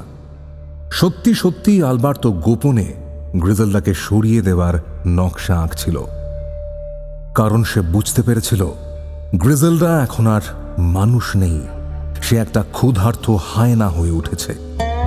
তার এই অনিয়ন্ত্রিত আগ্রাসন আর একের পর এক ইতালিয়ান মাফিয়াদের খুনের নেশা পুরো সিন্ডিকেটকে ধ্বংসের মুখে ঠেলে দিচ্ছে। আলবার্তো জানত গ্রিজেলডার পাশ থেকে না সরলে তাকেও একদিন মরতে হবে।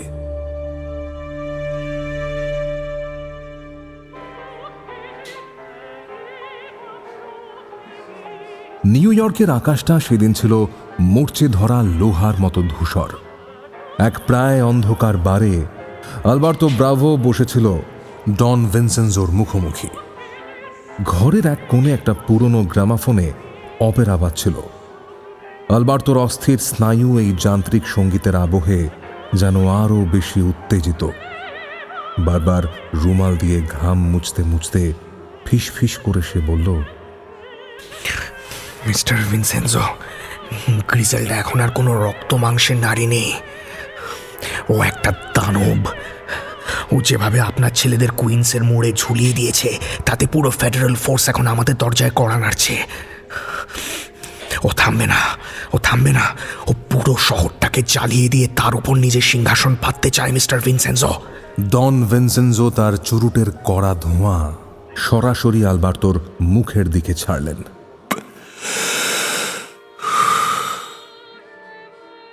যে নিজের বিছানার সঙ্গীকে বিশ্বাস করতে পারে না, সে আমার সাথে হাত মেলাতে এসেছে। তুমি কাপুরুষ, তাতে সন্দেহ নেই, কিন্তু কাপুরুষেরাও মাঝে মধ্যে কাজের হয়। বলো কি চাও? আলবার্তো টেবিলের ওপর ঝুঁকে এলো, তার চোখে এক পৈশাচিক অস্থিরতা। আমি চাই ওকে সরিয়ে দিতে। ও মারা গেলে কলম্বিয়ান কার্টেল আমার হাতে আসবে। আপনাদের কথা দিচ্ছি, কুইন্স আর ব্রুকলিনের অর্ধেক বাজার আপনাদের হবে। আমাকে শুধু শান্তি দিন, শান্তি। আর এই আতঙ্কে বাঁচতে পারছি না আমি মিস্টার ভিনসেনজো। আলবার্তোর প্রস্তাব শুনে ডন মাথা নাড়লেন, বললেন, ঠিক আছে, শুক্রবার রাত কুইন্সের একটা পরিত্যক্ত পার্কিং লট। ঠিকানা তোমায় পরে বলে দেওয়া হবে। আপাতত তুমি গিয়ে তোমার স্ত্রীকে বলো ডন ভিনসেনজো ওর সঙ্গে ফেস টু ফেস মিটিংয়ে বসতে চায়। আমার ছেলেরা পজিশনে থাকবে, তুমি শুধু ওকে নিয়ে আসবে। আলবার্তো যখন বার থেকে বের হলো, সে জানতো না যে ঠিক তার পাশের টেবিলে বসে উন্মাদের মতো বিয়ার গিলছিল যে যুবক, তার নাম দিয়েগো, গ্রিজেলডার অন্যতম বিশ্বস্ত গুপ্তচর, যে গত 1 বছর ধরে আলবার্তোকে ছায়ার মতো অনুসরণ করে চলেছে। পরদিন সকালে গ্রিজেলডা তার পেন্ট হাউসের বারান্দায় দাঁড়িয়েছিল, হাতে এক গ্লাস কড়া কফি। দিয়েগো ঘরে ঢুকে মাথা নিচু করে দাঁড়ালো, তার চোখে বিষণ্ণতা। বলো দিয়েগো। ম্যাডাম, সাপের ডিম ফুটে বাচ্চা বেরিয়েছে। এই কথার অর্থ গ্রিজেলডা জানত। এক মুহূর্তের জন্য হাত কেঁপে উঠল তার। জানলার কাঁচে তার মুখের প্রতিফলন পাথরের মতো শক্ত হয়ে গেছে। একটা দীর্ঘশ্বাস ফেলে সে বলল, কার্লোসের পর কি আবার আমায় ফিউনারেলের কালো পোশাক পরতে হবে? দিয়েগো সবটা খুলে বলল। আলবার্তোর গোপন বৈঠক, ডনের সঙ্গে তার দর কষাকষি আর শুক্রবার রাতের মৃত্যুর পরোয়ানা, গ্রিজেলডা পুরোটা শুনল। সে কোনো চিৎকার করল না, কোনো ভাঙচুর করল না, শুধু অসতর্ক অবস্থায় কফির গ্লাসটা তার হাত থেকে মেঝেতে পড়ে চূর্ণ বিচূর্ণ হয়ে গেল। আলবার্তো তার সঙ্গে বিশ্বাসঘাতকতা করতে পারে সেটা সে জানত, কিন্তু তাকে খুন করার মতো চিন্তা ভাবনা আলবার্তো রাখে এটা মানতে বড্ড কষ্ট হচ্ছিল তার। আমি ওকে রাস্তা থেকে তুলে এনেছিলাম দিয়েগো। ওর পকেটে যখন $1 ছিল না, আমি তখন ওকে হাতে লাখ লাখ ডলার তুলে দিয়েছি। আমি ওকে রাজা বানিয়েছি, রাজা। আর ও কি না আমার মাথাটা ইটালিয়ানদের থালায় সাজিয়ে দিতে চাইল।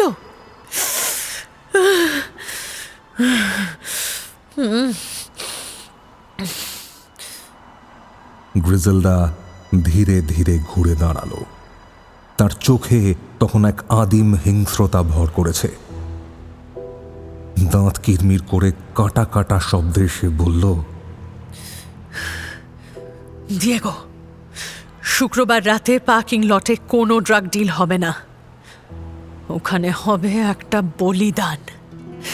আমি চাই আমাদের সেরা 10 জন শার্প শুটার ছাদের ওপর থাকবে। আলবার্তোর জন্য একটা বিশেষ নারকীয় বিদায়ের আয়োজন করব আমি আমি আমি আমি ও ভেবেছে ও এই রেসের জকি, কিন্তু ও জানে না পুরো খেলাটাই খেলবো আমি আমি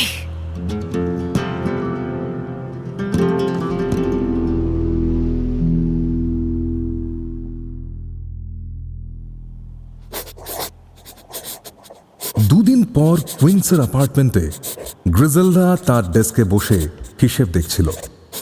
ডেস্কের উপর একটা অটোমেটিক পিস্তল ঠিক তার হাতের কাছেই রাখা, যেন যে কোনো মুহূর্তে ব্যবহার করতে হতে পারে।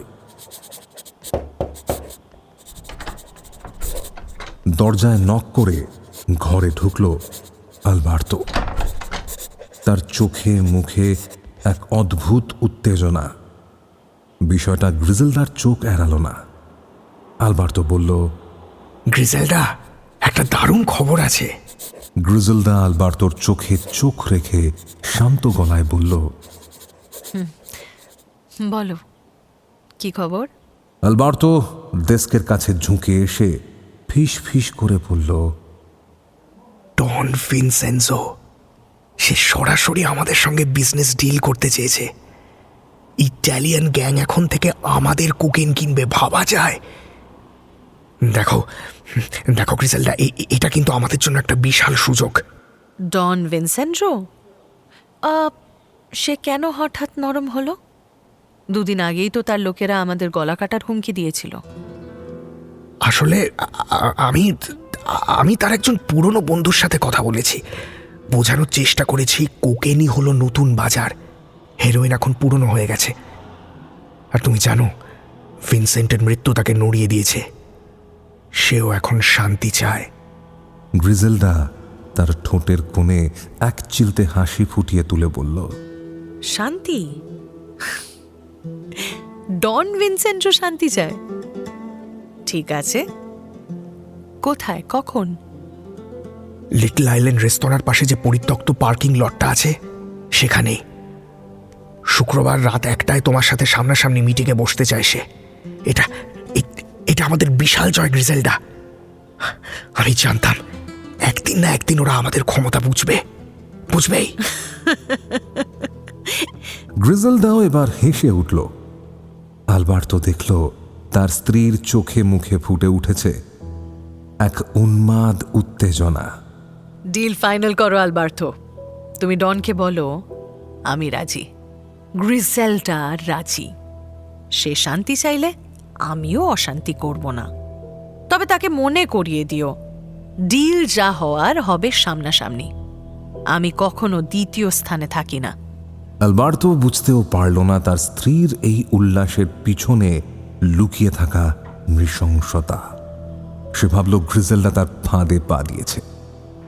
তুমি তো সবসময় প্রথম, গ্রিজেলডা। তোমার জায়গা কি কেউ নিতে পারে? আমি এক্ষুনি ছেলেদের তৈরি করতে বলছি, সব গুছিয়ে নাও। গ্রিজেলডা শান্তভাবে তার পিস্তলটা তুলে রাখল ড্রয়ারে। তারপর বলল, গুছিয়ে তো নিতেই হবে আলবার্তো। এবার তো আর কোনো ভুল করা চলবে না। হ্যাঁ, এবার আর কোনো ভুল করা চলবে না গ্রিজেলডা।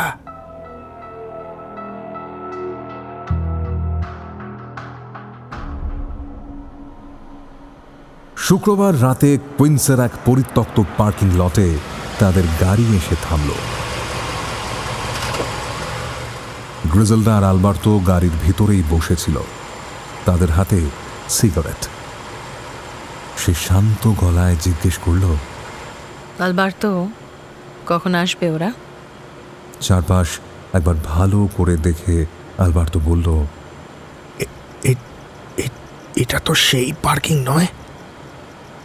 কোথায় এসেছি আমরা? কথা শেষ করে গাড়ির দরজা খুলে বাইরে বেরোতে চাইল আলবার্তো। তার আগেই গ্রিজেলডা বলল, আমি শুনলাম তুমি নাকি ডন ভিনসেন্জোকে বলেছ আমি একটু বেশি পাগলামি করছি। আমাকে সরিয়ে তুমি নাকি একা সামলাতে চাও এই সাম্রাজ্য। আলবার্তোর মুখ ফ্যাকাশে হয়ে গেল। কে বলেছে সব? হ্যাঁ, সব মিথ্যে। মিথ্যে? গ্রিজেলডা তার পার্স থেকে সেই রূপোলি পিস্তলটা বের করল। তুমি কি জানো আলবার্তো, তুমি যখন মিথ্যে বলো তোমার বাঁ চোখের এই বাঁ চোখের পাতাটা একটু কাঁপে। জানো, আমি তোমায় বিয়ে করেছিলাম কারণ মনে হয়েছিল তুমি আমার যোগ্য। কিন্তু তুমি একটা লোভী ইঁদুর, বুঝলে? মেডেলিনের বস্তির ঘরগুলোর আশেপাশে যারা ঘুরে বেড়ায়, দেখেছ না তুমি? দেখেছ তো সেই লোভী ইঁদুর। আলবার্তোর কথা শেষ হওয়ার আগেই গ্রিজেলডা তার পেটে একের পর এক 3টে গুলি চালালো।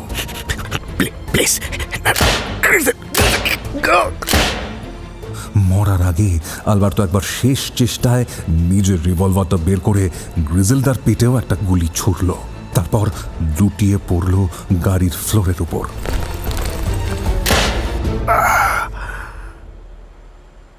গ্রিজেলডা তার পেটের ক্ষত চেপে টলতে টলতে গাড়ি থেকে নামল। তার মুখে এক পৈশাচিক তৃপ্তি। মৃত স্বামীর দিকে তাকিয়ে সে বিড়বিড় করে বলে উঠল, বিদায় আলবার্তো। আমার সাম্রাজ্যে 2 রাজার জায়গা নেই। এখানে শুধু একজনই থাকবে, আর সেটা আমি, গ্রিজেলডা।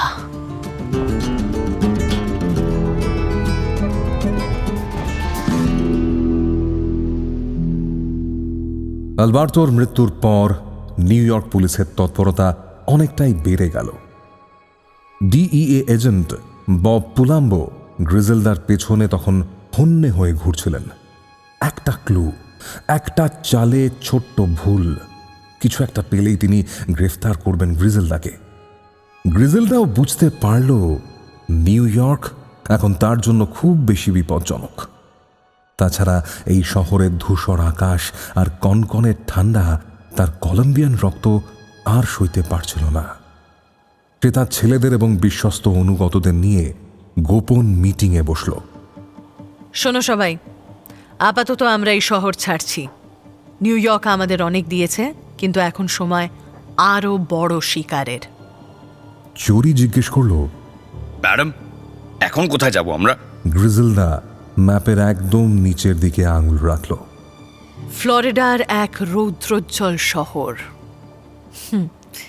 মায়ামি। মায়ামি? ওখানে তো কিউবনদের দাপট। ওরা কি আমাদের জায়গা ছাড়বে?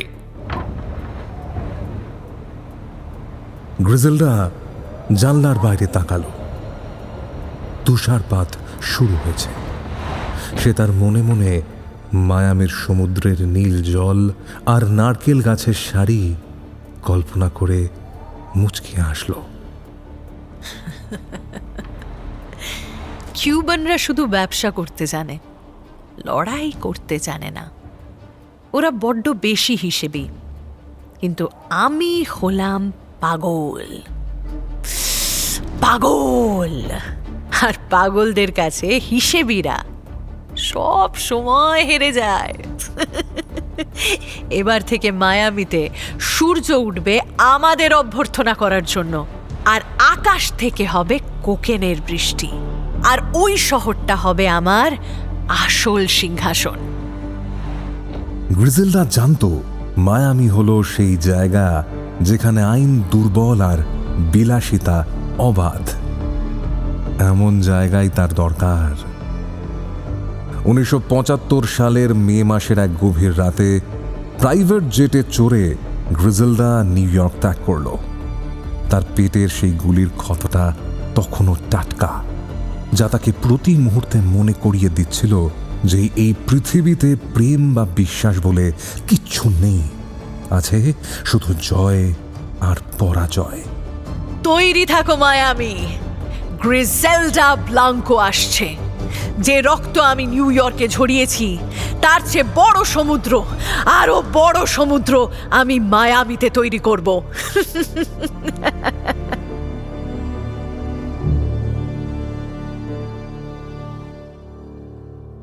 আমেরিকা যুক্তরাষ্ট্রের মায়ামি, 1979 সাল। মায়ামির আকাশটা সবসময় একটু বেশি নীল আর বাতাসটা একটু বেশি নোনা, কিন্তু 1979 সালের সেই গরমে মায়ামির বাতাসে নোনা গন্ধের চেয়ে রক্তের গন্ধ বেশি ভারী হয়ে উঠেছিল। গ্রিজেলডা তখন আর কুইন্সের সেই শীতাতপ নিয়ন্ত্রিত অ্যাপার্টমেন্টের রানী নয়। সে এখন মায়ামির সূর্যদগ্ধ সমুদ্র তীরের অঘোষিত ডিকটেটর। তার বিলাসবহুল পেন্ট হাউসের বারান্দায় দাঁড়িয়ে গ্রিজেলডা সমুদ্রের দিকে তাকিয়েছিল।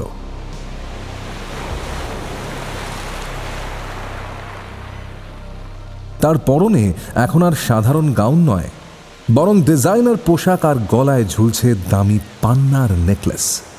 তার মেজাজ এখন আগের চেয়েও অনেক বেশি অস্থির। সন্দেহের বাতিকটাও আরো বেশ খানিকটা বেড়েছে। এমন সময় ঘরে ঢুকলো চোরি। এই চোরি খুন করেছিল রাফায়েলকে। চোরি এখন আর শুধুমাত্র একজন সামান্য খুনি নয়, সে গ্রিজেলডার ব্যক্তিগত বাহিনীর প্রধান। মায়ামির কোন গলিতে কে কাকে ড্রাগ বেচছে, কে খুন হচ্ছে, সব কিছু চোরির নখদর্পণে থাকে। মালকিনের সামনে এসে শান্ত গলায় সে বলল, ম্যাডাম, এই কিউবানরা আবার ঝামেলা করছে। গ্রিজেলডা সমুদ্রের দিকে তাকিয়েই ধীর গলায় বলল, কিউবানরা ভাবছে এটা লিটল হাভানা। ওরা ভাবছে দয়া দেখিয়ে ব্যবসা চলে। চোরি, ওদের লিডার মারিওকে আমি গত সপ্তাহে সতর্ক করিনি? করেছিলাম তো নাকি? করেছিলেন ম্যাডাম, কিন্তু সে বলেছে এই সমুদ্রের পাড়টা তার বাপ দাদার কেনা। আর কি? চোরি গ্রিজেলডার প্রশ্নের কোনো উত্তর না দিয়ে মাথা নিচু করে চুপচাপ দাঁড়িয়ে রইল। কি হলো বলো, আর কি?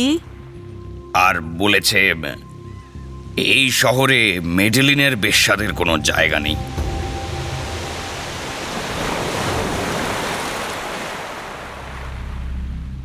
মুহূর্তে যেন আগুন জ্বলে উঠল গ্রিজেলডার চোখে, কিন্তু সেই এক মুহূর্তের জন্যই। তারপরই সেই আগুনের জায়গা নিয়ে নিল একটা ক্রূর শীতলতা। দ্রুত চোরির দিকে ফিরল সে। তার হাতে ধরা লম্বা কিউবান সিগারটা থেকে নীলচে ধোঁয়া কুণ্ডলি পাকিয়ে উপরে উঠছে। চোরির শেষ কথাগুলো একেবারে অগ্রাহ্য করেই সে বলল, ও, এটা ওর বাপদাদার শহর, তাই তো? বেশ, তাহলে তাকে ওর বাপদাদার কাছেই পাঠিয়ে দাও। তবে একটা কথা মনে রাখবে চোরি, মৃত্যুটা যেন খুব সাধারণ না হয়। মায়ামি শহর যেন মারিওর মৃতদেহ দেখে ভয়ে শিউরে ওঠে। কিভাবে কাজটা করব ম্যাডাম? গ্রিজেলদা সিগারে একটা লম্বা টান দিয়ে বলল,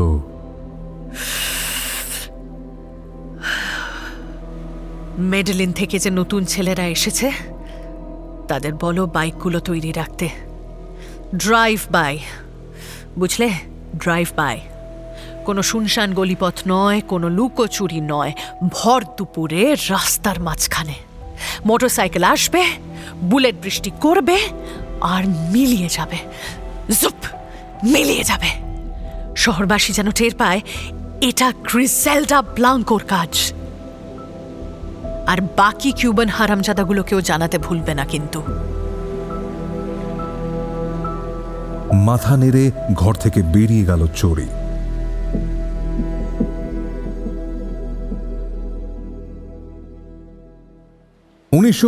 সালের 11 জুলাই মায়ামির ডেডল্যান্ড শপিং মলে তখন সাধারণ মানুষের ভিড়। শপিং মলের রাস্তাতেই একটা মদের দোকান। মারিও তার দেহরক্ষীদের নিয়ে ওই মদের দোকানের সামনেই দাঁড়িয়েছিল। হঠাৎই 4টে দুর্দান্ত মোটরসাইকেলের উদ্ধত গর্জনে কেঁপে উঠল গোটা রাস্তা। আর তারপরেই কোনো রকম আগাম সংকেত ছাড়া বাইকের পেছনের আরোহীরা সাবমেশিন গান বের করে বৃষ্টির মতো গুলি ছুড়তে শুরু করলো।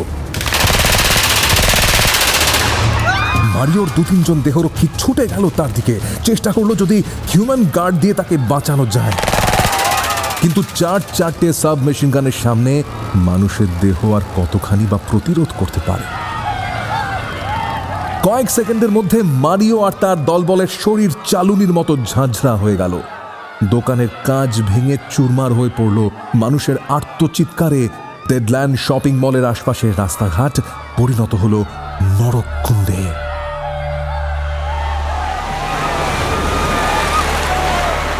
কাজ শেষ করে চোরি যখন গ্রিজেলদাকে খবরটা দিতে এলো, গ্রিজেলদা তখন এক মনে বসে পিয়ানো বাজাচ্ছে। খুব একটা ভালো যে সে বাজাতে পারে না তা সে নিজেও জানে, কিন্তু তাও দিনের মধ্যে একবার অন্তত পিয়ানোয় বসতেই হবে। এই সময়টুকু তার একান্ত নিঃসঙ্গতার সময়। এই সময় তার মনে পড়ে যায় তার মায়ের কথা, মনে পড়ে মেডেলিনের বস্তিতে কাটানো প্রতিটা মুহূর্ত। কতই বা বয়স হবে তখন তার, 12 কিংবা 13। মা আনা লুসিয়া তখনও জীবিত, শরীর ভেঙে পড়েছে তার। দীর্ঘদিন ধরে যা অত্যাচার চলেছে ওই শরীরের উপর, তাতে এটা অস্বাভাবিক কোনো ঘটনা নয়। তার উপর কয়েক মাস ধরে ঘুমের মধ্যে খিঁচুনি রোগ ধরেছে আনা লুসিয়ার। হঠাৎ হঠাৎ ঘুম ভেঙে যায় তার, তারপর শুরু হয় চিৎকার চেঁচামেচি। সেই সব দিনগুলোতে খুচরো ড্রাগ বেচে আর চলছিল না গ্রিজেলদার সংসার। তখনও ট্রোহিওর সঙ্গে পরিচয় হয়নি তার। টাকা রোজগারের জন্য ড্রাগ ছাড়া গভীর রাতের অন্য রাস্তাটাও তখনই ধরেছিল গ্রিজেলদা। মা না লুসিয়া যদিও এ ব্যাপারে কিছুই জানতেন না, ট্রোহিও জানত। বিয়ের আগে ওকে সব খুলে বলেছিল গ্রিজেলদা। আজ কোথায় সেই ট্রোহিও, কোথায় আলবার্তো? শুধু আছে গ্রিজেলদা, ডটার অফ আনা লুসিয়া। পিয়ানো থামলো এক সময়, তারপর চোরি বলল, কাজ শেষ ম্যাডাম, মারিও এখন মর্গে। গ্রিজেলদা তার মেজ ছেলের দিকে তাকিয়ে শান্তভাবে বলল, শুনলে রড্রিগো, যারা তোমার মাকে অসম্মান করে তাদের এভাবেই বিদায় নিতে হয়।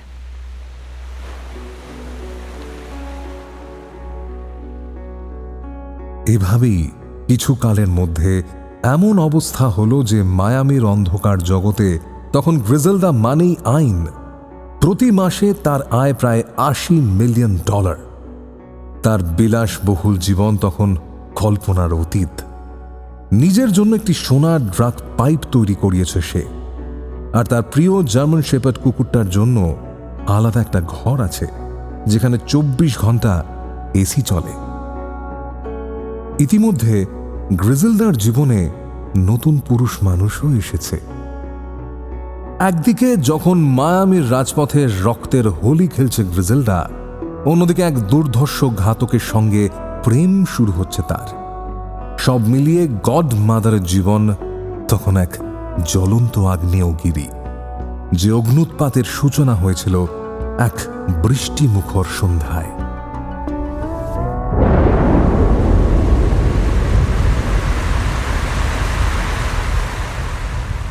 মায়ামির বৃষ্টির এক অদ্ভুত মাদকতা আছে। এই বৃষ্টিতে রক্তের দাগ খুব দ্রুত ধুয়ে যায়। গ্রিজেলডা তার প্রাসাদের বারান্দায় বসে একমনে বৃষ্টি দেখছিল। তার হাতে ছিল সেই সোনার ড্রাগ পাইপ, যেটা বছরখানেক আগে সে তৈরি করেছে। কুইন্সের সেই শীতাতপ নিয়ন্ত্রিত ঘর থেকে এখন সে মায়ামির আটলান্টিক মহাসাগরের মালিক। ঠিক সেই সময় তার দরজায় টোকা পড়ল। ঘরের ভেতরে ঢুকল এক দীর্ঘকায় যুবক, সুঠাম দেহ, চোখে এক অদ্ভুত নির্লিপ্তি, আর কোমরে গোঁজা একটা পিস্তল। যুবকের নাম দারিও সেপুলভেদা। মোটামুটি গ্রিজেলডার সমবয়সী, মায়ামির অন্ধকার জগতের অন্যতম দুর্ধর্ষ ঘাতক বা হিটম্যান। ম্যাডাম, আপনি ডেকেছিলেন? গ্রিজেলডা মুখ তুলে দারিওর আপাদমস্তক নিরীক্ষণ করল। তার চোখে সেই পুরনো শিকারী দৃষ্টি। দারিওকে সে ভাড়া করেছে এক রাজনৈতিক প্রতিদ্বন্দ্বীকে চিরতরে সরিয়ে দেওয়ার জন্য। শুনলাম তুমি নাকি লক্ষ্যভেদ করতে ভুল করো না দারিও, কিন্তু আমি জানতে চাই তুমি কি শুধু টাকাই চেনো নাকি আনুগত্যও বোঝো? দারিও এক পা এগিয়ে এলো, তার মুখে এক চিলতে হাসি। টাকা তো অনেকেই দেয় ম্যাডাম, কিন্তু আপনার সঙ্গে কাজ করার ইচ্ছে আমার অনেক দিনের। আমার পিস্তল আজ থেকে আপনার ইশারার অপেক্ষায় থাকবে। গ্রিজেলডাও হাসল।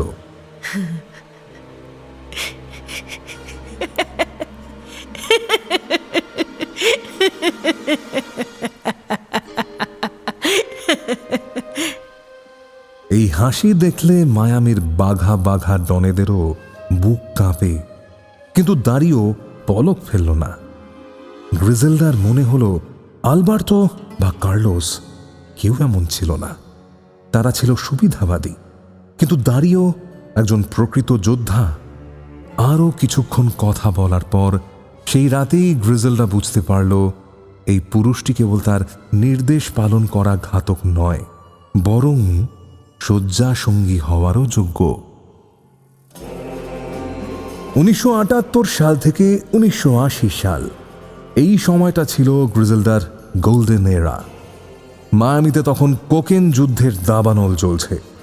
কিউবান কার্টেলগুলো প্রায় নির্মূল করে গ্রিজেলডা মেডেলিন কার্টেলের প্রধান স্তম্ভ হয়ে উঠেছে। তখন মায়ামির অর্থনীতি চলত গ্রিজেলডার কালো টাকায়। রিয়েল এস্টেট থেকে শুরু করে ব্যাংকিং সেক্টর, সব জায়গায় ছিল গড মাদার গ্রিজেলডার প্রভাব। গ্রিজেলডা একদিন দারিওকে সঙ্গে নিয়ে ব্যক্তিগত বিমানে চড়ে মায়ামি শহরটা দেখছিল। দারিও, দেখো দেখো এই শহরটা দেখো। সবাই ভাবে আমি শুধু ড্রাগ বেচি। ওরা জানে না আমি এই শহরটাকে নেশা দিয়ে কিনে নিয়েছি। এখানকার প্রতিটা ইট এখন আমার ইশারায় নড়ে। কিন্তু রানীর দাপট যত বাড়ে, শত্রুর সংখ্যাও তত বাড়ে, বিশেষ করে ইউনিফর্ম পরা ইঁদুরগুলোর সংখ্যা। You R right Dario. Dario ভুল বলেনি। গ্রিজেলডার এই প্রকাশ্য দাপট মার্কিন সরকারকে অস্থির করে তুলেছিল। মায়ামির ড্রাগ যুদ্ধের হিংস্রতা এতটাই বেড়ে গিয়েছিল যে রাস্তায় সাধারণ মানুষের লাশ পড়ে থাকা তখন এক নিত্য নৈমিত্তিক ব্যাপার। গ্রিজেলডার আবিষ্কৃত মোটরসাইকেল ড্রাইভ বাই স্টাইল তখন পুলিশের কাছে এক জীবন্ত দুঃস্বপ্ন।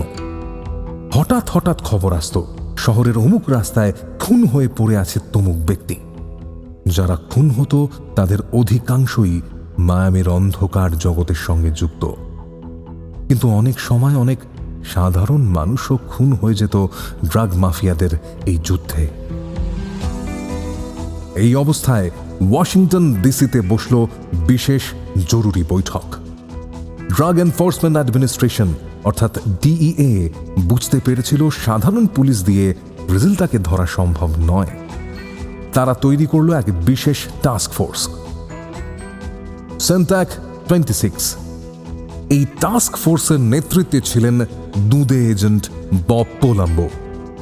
পোলাম্বো জানতেন গ্রিজেলদা কোনো সাধারণ অপরাধী নয়, সে জলজ্যান্ত শয়তানের ছায়া। ডিইএ তখন গ্রিজেলদাকে ধরার জন্য 3টি বিশেষ পন্থা অবলম্বন করল। 1, আর্থিক নজরদারি অর্থাৎ মানি ট্রেল। ডিইএ গ্রিজেলদার অঢেল কালো টাকা সাদা করার পথগুলো খুঁজে বের করার চেষ্টা শুরু করল। ব্যাংকের ট্রানজাকশনগুলোতে বিশেষ কোড ব্যবহার করা হলো যাতে তার টাকার উৎস ধরা পড়ে যায়। 2, তথ্যদাতা বা ইনফরম্যান্টস। গ্রিজেলদার ঘনিষ্ঠ মহলে চর ঢোকানোর চেষ্টা করা হলো, কিন্তু গ্রিজেলদার সন্দেহ বাতিক এতটাই ছিল যে সামান্যতম সন্দেহ সে তার নিজের লোকেদের মেরে ফেলতে পিছু হটত না।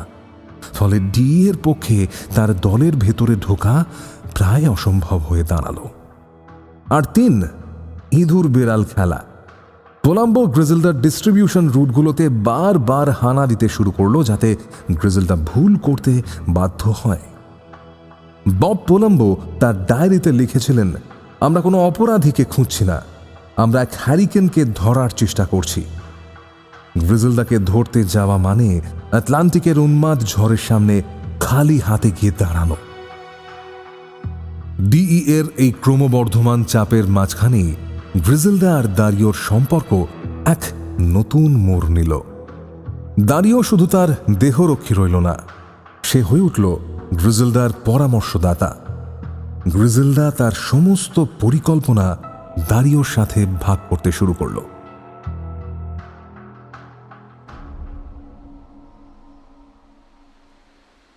একদিন মাঝরাতে এক শপিং মল শুটআউটের পর গ্রিজেলদা যখন রক্তাক্ত অবস্থায় বাড়ি ফিরল, দারিও নিজে তার ক্ষতস্থান পরিষ্কার করে দিচ্ছিল। কেন করো এসব গ্রিজেলদা? তোমার হাতে এত টাকা, তবুও কেন নিজে বন্দুক হাতে রাস্তায় নামো? গ্রিজেলদা দারিওর চোখের দিকে তাকিয়ে বলল, কি? তার কারণ মাই ডার্লিং, আমি যদি নিজে রক্ত না ঝরাই তবে আমার সাম্রাজ্যের ভিত নড়ে যাবে যে। আচ্ছা দারিও, তুমি কি আমায় বিয়ে করবে? আমি চাই না তুমি শুধু আমার ছায়া হয়ে থাকো, আমি চাই তুমি আমার পাশে সিংহাসনে বসো। দারিও অবাক হলো না। সে জানতো এই প্রস্তাব একদিন না একদিন আসবেই।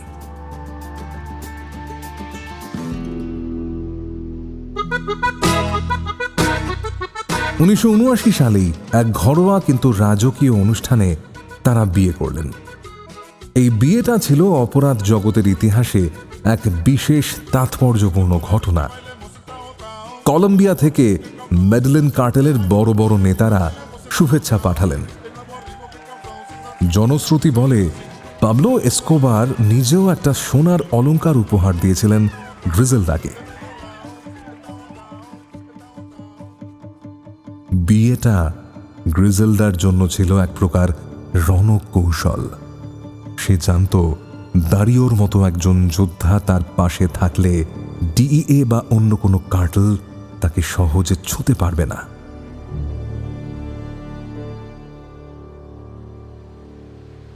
'79 সালের মাঝামাঝি গ্রিজেলদা তখন অন্তঃসত্ত্বা। মায়ামির রক্তক্ষয়ী সংগ্রামের মাঝেও তার মনে এক অদ্ভুত শান্তি বিরাজ করছে। সে তার অনাগত সন্তানের জন্য একটা নিরাপদ পৃথিবী গড়তে চায়, যদিও সেই পৃথিবী গড়ে উঠবে লাশের পাহাড়ের উপর। সেদিন রাতে দারিওর বুকে মাথা রেখে গ্রিজেলদা বলল, দারিও, আমাদের ছেলের নাম হবে মাইকেল, মাইকেল কর্লিওনি ব্লাঙ্কো।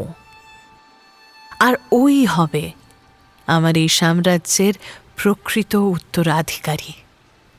ও কোনোদিনও অভাব দেখবে না, কোনোদিনও না। যা যা আমি দেখেছিলাম ও কোনোদিনও দেখবে না। কলিওনি? গ্রিজেলদার চোখ চকচক করে উঠল।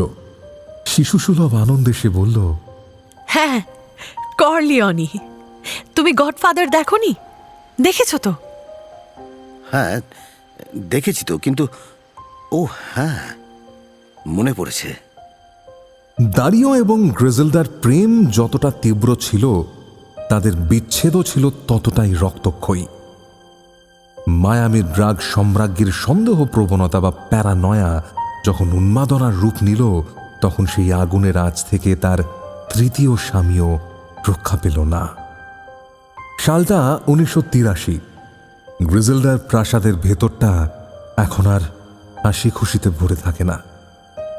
3 বছরের মাইকেল কলিওনি যখন ঘরের এক কোণে খেলনা গাড়ি নিয়ে খেলে, গ্রিজেলদার তখন হাওয়ার শব্দ শুনলেও সন্দেহ হয়। দারিও সেপুলভেদা দরজার পাশে দাঁড়িয়ে দীর্ঘশ্বাস ফেলে। সে দেখতে পাচ্ছে তার স্ত্রী ধীরে ধীরে এমন এক অন্ধকারের অতলে তলিয়ে যাচ্ছে যেখানে আলো পৌঁছানো অসম্ভব। দারিও শান্ত অথচ দৃঢ় গলায় জিজ্ঞেস করল, তুমি আবার চোরিকে হুকুম দিয়েছো ওচোয়াদের লোকেদের তুলে আনতে। গ্রিজেলদা, এটা ব্যবসা নয়, আত্মহত্যা হচ্ছে। তুমি চারদিকে শত্রু বানাচ্ছ।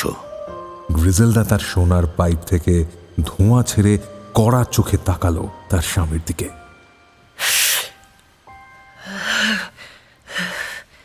আমি শত্রু বানাচ্ছি না দারিও, আমি আগাছা পরিষ্কার করছি। তুমি কি ভুলে গেছো আমি কে? আমি গড মাদার।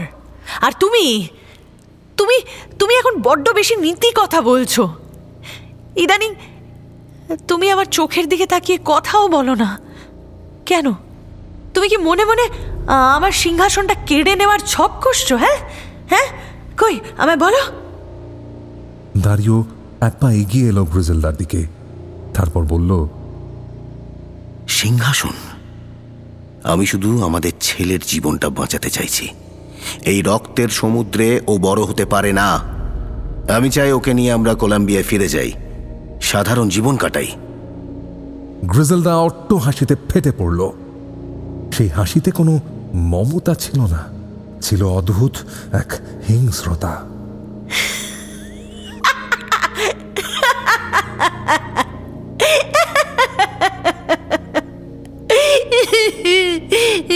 সাধারণ জীবন? গ্রিজেলদা ব্লাঙ্কো সাধারণ হওয়ার জন্য তো জন্মায়নি। আর মাইকেল, মাইকেল হবে এই সাম্রাজ্যের রাজা। তুমি তুমি যদি কাপুরুষ হতে চাও তবে তুমি যাও, কিন্তু আমার ছেলেকে আমি আমার কাজ ছাড়া করব না। গ্রিজেলদা, তুমি তুমি বুঝতে পারছো না গ্রিজেলদা। মনোমালিন্য চরমে পৌঁছল যখন গ্রিজেলদা জানতে পারল দারিও গোপনে এক প্রাক্তন বান্ধবীর সঙ্গে যোগাযোগ করেছে, যে কিনা কিউবান কার্টেলের সঙ্গে যুক্ত। গ্রিজেলদার প্যারানয়া তাকে বোঝালো যে দারিও শুধু তাকে ঠকাচ্ছে না, বরং তার ক্ষমতা দখল করার জন্য কিউবানদের সঙ্গে হাত মেলাচ্ছে, ঠিক আলবার্তোর মতো। একদিন রাতে তীব্র ঝগড়ার পর দারিও বুঝতে পারল গ্রিজেলদার সঙ্গে থাকা মানে নিজের মৃত্যুকে আমন্ত্রণ জানানো। 1983 সালের এক অন্ধকার ভোরে গ্রিজেলদা যখন ঘুমে আচ্ছন্ন, দারিও 3 বছরের মাইকেলকে কোলে তুলে নিয়ে ঘর ছাড়ল। সরাসরি কলম্বিয়ার বিমানে চেপে বসে তার মনে হয়েছিল নিজের দেশে গিয়ে গা ঢাকা দিলে হয়তো গ্রিজেলদার ঘাতকদের হাত থেকে রেহাই পাওয়া যাবে। কিন্তু দারিও জানতো না গ্রিজেলদার ঘৃণা আগ্নেয়গিরির লাভার চেয়েও দীর্ঘ পথ পাড়ি দিতে পারে। দারিও মেডেলিনে পৌঁছে মাইকেলকে নিয়ে তার এক আত্মীয়ের বাড়িতে লুকিয়েছিল। ভেবেছিল গ্রিজেলডা এখন মায়ামিতে পুলিশের চাপে অস্থির, তাই কলম্বিয়ায় নজর দেওয়ার সময় তার নেই। সে বুঝতেও পারেনি গ্রিজেলডা তখন মায়ামির পেন্ট হাউসে বসে চুরিকে আদেশ দিচ্ছিল,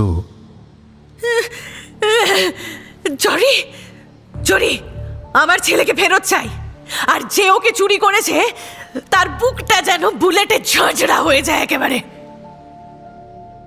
এর কদিন পরই একদিন বিকেলে দারিও মাইকেলকে নিয়ে হাঁটতে বেরিয়েছে। হঠাৎ একটা সাদা ট্যাক্সি ওদের পথ আটকালো। গাড়ি থেকে নেমে এলো 4 জন যুবক। তাদের পরনে কলম্বিয়ান পুলিশের ইউনিফর্ম। দারিও সেপুলভেদা, আপনার বিরুদ্ধে সার্চ ওয়ারেন্ট আছে। দারিও প্রথম দর্শনেই বুঝতে পারল যে এরা আসল পুলিশ নয়। সে নিজেও তো এদেরই দলের লোক, নেহাত বোকা সে নয়। মাইকেলের হাতটা শক্ত করে ধরল দারিও। আমার ছেলের সামনে কিছু করো না প্লিজ, ও ছোট। কিন্তু গ্রিজেলডার হুকুম ছিল নির্মম। মাইকেলের চোখের সামনেই নকল পুলিশ 4 জন পিস্তল বের করল। দারিও পালানোর সুযোগই পেল না। অবশ্য পালাতে সে চায়ওনি। ছোট্ট মাইকেলের কান ফাটানো চিৎকারের মাঝে একের পর এক বুলেট দারিওর বুক চিরে দিল।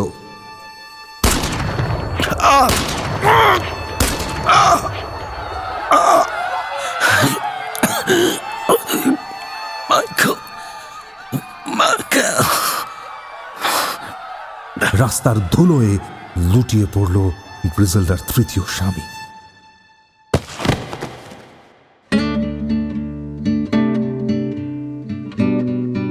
খুনিরা দারিওকে নিথর অবস্থায় রাস্তায় ফেলে রেখে মাইকেলকে নিয়ে গাড়িতে উঠল। কয়েকদিন পর দেখা গেল মাইকেল মায়ামিতে গ্রিজেলডার সামনে বসে খেলনা গাড়ি নিয়ে খেলছে।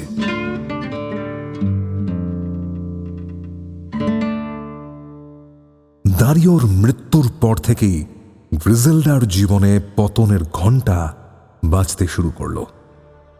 মেডেলিনের মাটিতে দারিওর রক্ত শুকোনোর আগেই ডিইএ এজেন্ট বব পোলাম্বোর দল গ্রিজেলডার মায়ামির রাজপ্রাসাদের একদম কাছে পৌঁছে গিয়েছিল। 1984 সালের বসন্তকাল। মায়ামি শহরটা গ্রিজেলডার জন্য এখন আর স্বর্গ নেই, বরং একটা জ্বলন্ত অগ্নিকুণ্ড হয়ে দাঁড়িয়েছে। যে শহরটাকে সে নিজের রক্ত দিয়ে গড়েছিল, সেই শহরটাই এখন তাকে গিলে খেতে চাইছে। পেন্ট হাউসের বারান্দায় দাঁড়িয়ে গ্রিজেলডা প্রায় বাইরের রাস্তায় পুলিশের গাড়ির সাইরেনের শব্দ শুনতে পায়। কিন্তু কয়েকদিন যাবৎ এবার ভয়টা শুধু পুলিশের নয়, ভয়টা তার নিজের লোকেদের নিয়েও। দারিও সেপুলভেদাকে হত্যার পর গ্রিজেলডার মানসিক অবস্থা পুরোপুরি ভেঙে পড়েছে। তার সন্দেহ এখন এমন পর্যায়ে পৌঁছে গেছে যে তার সবচেয়ে অনুগত শুটারদেরও বিশ্বাস করতে পারে না।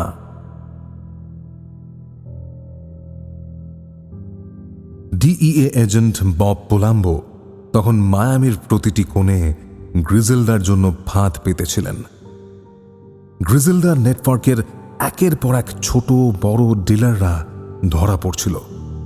গ্রিজেলডা বুঝতে পেরেছিল মায়ামিতে থাকা মানেই কারাবাস অথবা মৃত্যু। তাকে এমন এক জায়গায় যেতে হবে যেখানে কেউ তাকে চেনে না। দারিওকে মারার পর মেডেলিন কার্টেলের অনেক নেতার সঙ্গে গ্রিজেলডার সম্পর্কের অবনতি হয়। ওচোয়া ভাইরা এবং পাবলো এসকোবারের প্রতিনিধিরা গ্রিজেলডার খামখেয়ালি আচরণে বিরক্ত হয়ে উঠেছিল। মায়ামিতে তার আধিপত্য খর্ব করার জন্য কার্টেলের ভেতরেই ষড়যন্ত্র শুরু হয়েছিল। গ্রিজেলডা জানত একা হাতে পুরো কার্টেল আর মার্কিন সরকারের বিরুদ্ধে লড়াই করা অসম্ভব। তাছাড়া বিচিত্র শোনালেও খুনি গ্রিজেলডার ভেতরে একজন মা তখনও বেঁচে ছিল। দারিওকে হারানোর পর মাইকেলে ছিল তার একমাত্র ধ্রুবতারা।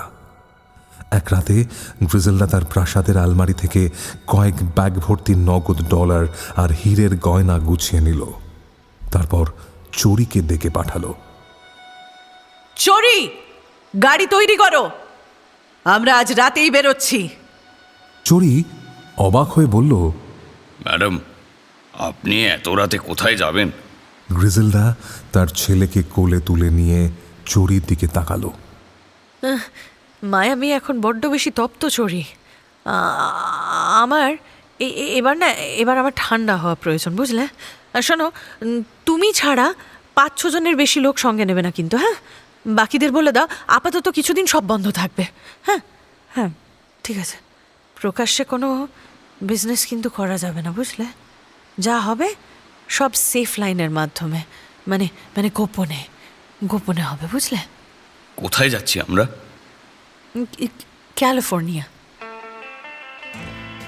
গাড়িতে যেতে যেতে গ্রিজেলদা জানলার বাইরে তাকিয়ে দেখল মায়ামির সেই পরিচিত নিয়ন আলোগুলো ধীরে ধীরে মিলিয়ে যাচ্ছে।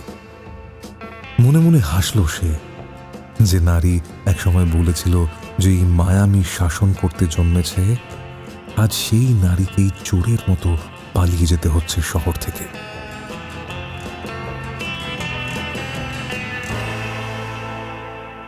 ক্যালিফোর্নিয়ার আরভাইন শহরে একটা সাদামাটা বাড়ি ভাড়া নিল গ্রিজেলদা। নিজের নাম বদলে রাখল আনা লুসিয়া, তার মায়ের নামে। প্রতিবেশীরা জানল লুসিয়া একজন ধনী কলম্বিয়ান বিধবা, নিজের ছেলেকে নিয়ে শান্তিতে থাকতে চায়।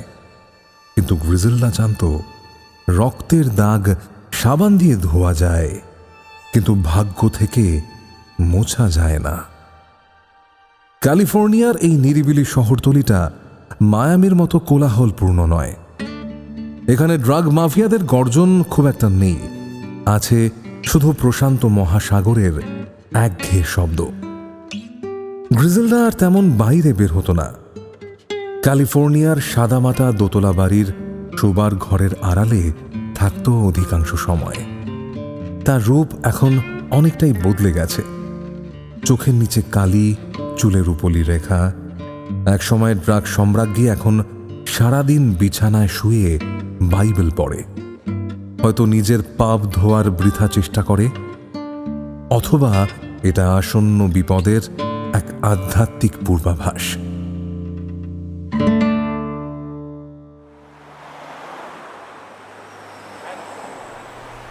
দিনটা ছিল 1985-র 17ই ফেব্রুয়ারি। পাহাড়ের ওপারে তখন সূর্য ডুবুডুবু করছে। গ্রিজেলদা বাইবেলের একটি পাতায় আঙুল বোলাচ্ছিল। ঠিক তখনই দরজার বাইরে একজোড়া ছায়া এসে স্থির হয়ে দাঁড়ালো।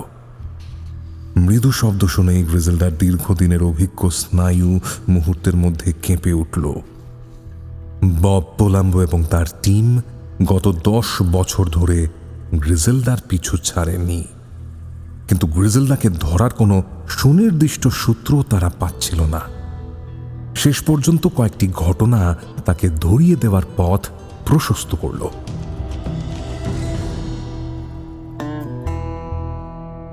এক, গ্রিজেলদার টাকার নেশা। গ্রিজেলদা মায়ামি ছাড়লেও তার ড্রাগের ব্যবসা পুরোপুরি বন্ধ হয়নি। সে মায়ামি থেকে টাকা এবং ড্রাগের সাপ্লাই ক্যালিফোর্নিয়াতে আনার জন্য তার পুরনো কিছু নেটওয়ার্ক ব্যবহার করছিল। ডিইএ এজেন্টরা সেই টাকার উৎস বা মানি ট্রেল ধরে ধীরে ধীরে ক্যালিফোর্নিয়ার এই শান্ত পাড়ায় পৌঁছে যায়। 2, গ্রিজেলদার অত্যন্ত কাছের এক হেডম্যান রিভি পুলিশের হাতে ধরা পড়ে। রিভি গ্রিজেলদার প্রতিটি গোপন আস্তানা সম্পর্কে জানত।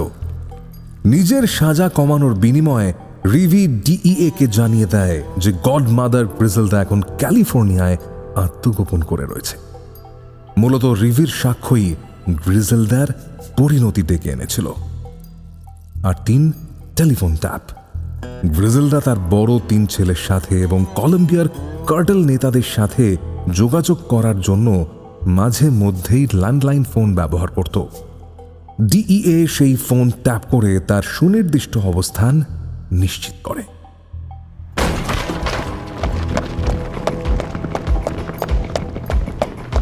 মুহূর্তের মধ্যে ঘরের দরজা ভেঙে যখন একদল সশস্ত্র এজেন্ট ভেতরে ঢুকল, গ্রিজেলদা একটুও নড়ল না, শান্তভাবে বিছানায় বসে রইল। বব পোলাম্বো সবার সামনে এসে দাঁড়ালেন, তার হাতে রিভলভার। গ্রিজেলডা ব্ল্যাঙ্কো, ড্রাগ এনফোর্সমেন্ট অ্যাডমিনিস্ট্রেশনের পক্ষ থেকে আপনাকে গ্রেপ্তার করা হলো। গ্রিজেলদা বাইবেল বন্ধ করে পোলাম্বোর চোখের দিকে সরাসরি তাকিয়ে এক বিচিত্র হাসি হাসল।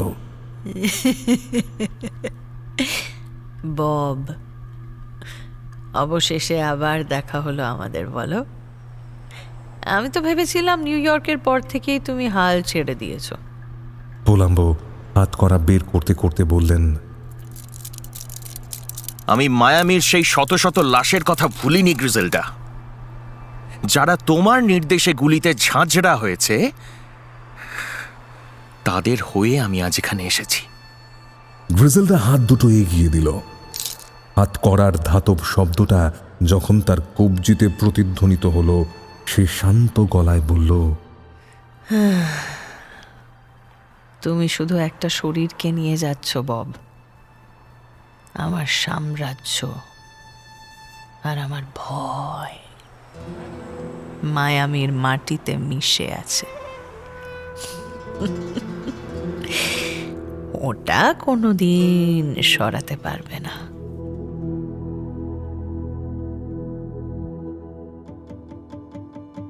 নিউ ইয়র্কে ফিরিয়ে আনা হলো একদা ড্রাগ চক্রের রানী গ্রিজেলদাকে। তার বিরুদ্ধে কোকেন পাচার এবং ষড়যন্ত্রের অসংখ্য মামলা দায়ের হয়েছিল। 1985 সালে তাকে 15 বছরের কারাদণ্ড দেওয়া হয়। মায়ামি পুলিশ যদিও তখনও তার বিরুদ্ধে আরও মারাত্মক অভিযোগ প্রমাণের চেষ্টা চালিয়ে যাচ্ছিল। অন্তত 3টি বড় খুনের মামলা, যার মধ্যে একটি ছিল 2 বছর বয়সী এক শিশু হত্যার।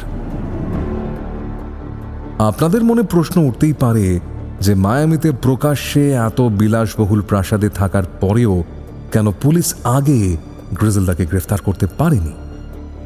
এই বিষয়ে সেই সময়ের এক সংবাদপত্রে প্রকাশিত একটা সাক্ষাৎকারে কিছু অংশ আমি আপনাদের পড়ে শোনাচ্ছি। সাক্ষাৎকারটি দিয়েছিলেন মায়ামি পুলিশের একজন নাম প্রকাশে অনিচ্ছুক অফিসার। মায়ামির ওই পুলিশ অফিসার বলছেন, আমাদের কাছে কোনো পোক্ত প্রমাণ ছিল না। আদালতের কাঠগড়ায় গ্রিজেলদা ছিল পাথরের মতো অবিচল। প্রসিকিউটর যখন তার নৃশংসতার বর্ণনা দিচ্ছিলেন, সে তখন আপন মনে নখ খুঁড়ছিল। সবাই ধরে নিয়েছিল তার মৃত্যুদণ্ড নিশ্চিত। কিন্তু এক অদ্ভুত ঘটনা ঘটে যায় বিচার চলাকালীন। ভাগ্যের পরিহাস, প্রধান রাজসাক্ষী রিভির সঙ্গে যৌন কেলেঙ্কারিতে জড়িয়ে পড়ে বিচার বিভাগের একজন নারী কর্মচারী। গ্রিজেলদার উকিল এই ঘটনাকেই বারবার হাইলাইট করা শুরু করে আদালতে, প্রশ্ন তুলতে থাকে বিচার বিভাগের নিরপেক্ষতা নিয়ে। শেষ পর্যন্ত আর ফাঁসি হল না গ্রিজেলদার। বিচারক রায় ঘোষণা করলেন 15 বছরের সশ্রম কারাদণ্ড।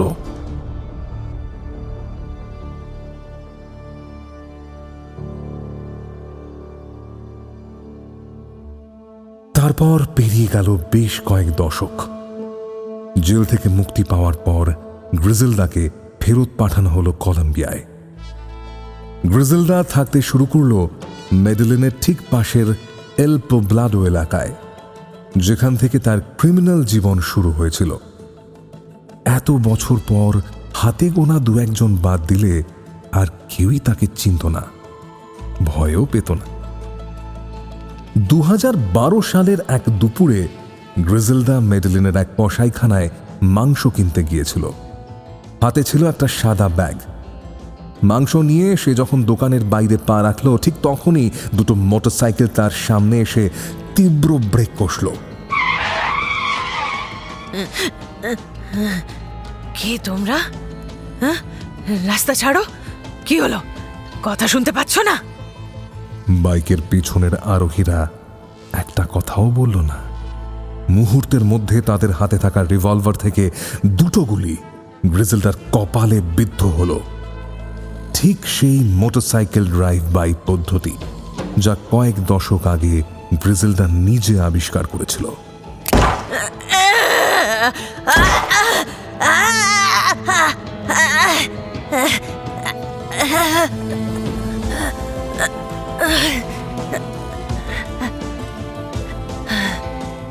গ্রিজেলদা মেডেলিনের ধুলো মাখা রাস্তায় লুটিয়ে পড়ল।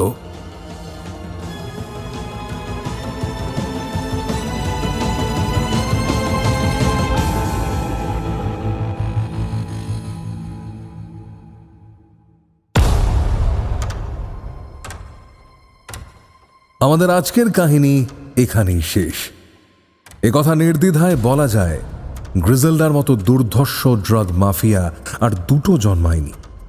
কুখ্যাত ড্রাগ লর্ড পাবলো এসকোবারকে সেই পথ দেখিয়েছিল। দুজনকে কবরও দেওয়া হয় একই জায়গায়, মেডেলিনের পাশে হার্ডিনেস মন্টেস্যাক্রো সেমেট্রিতে।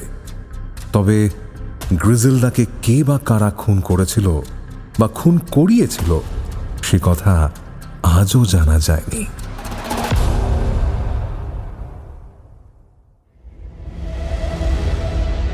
মির্চি বাংলা অরিজিনালসের বিশেষ নিবেদন, ক্রাইম কথা কথা কথা।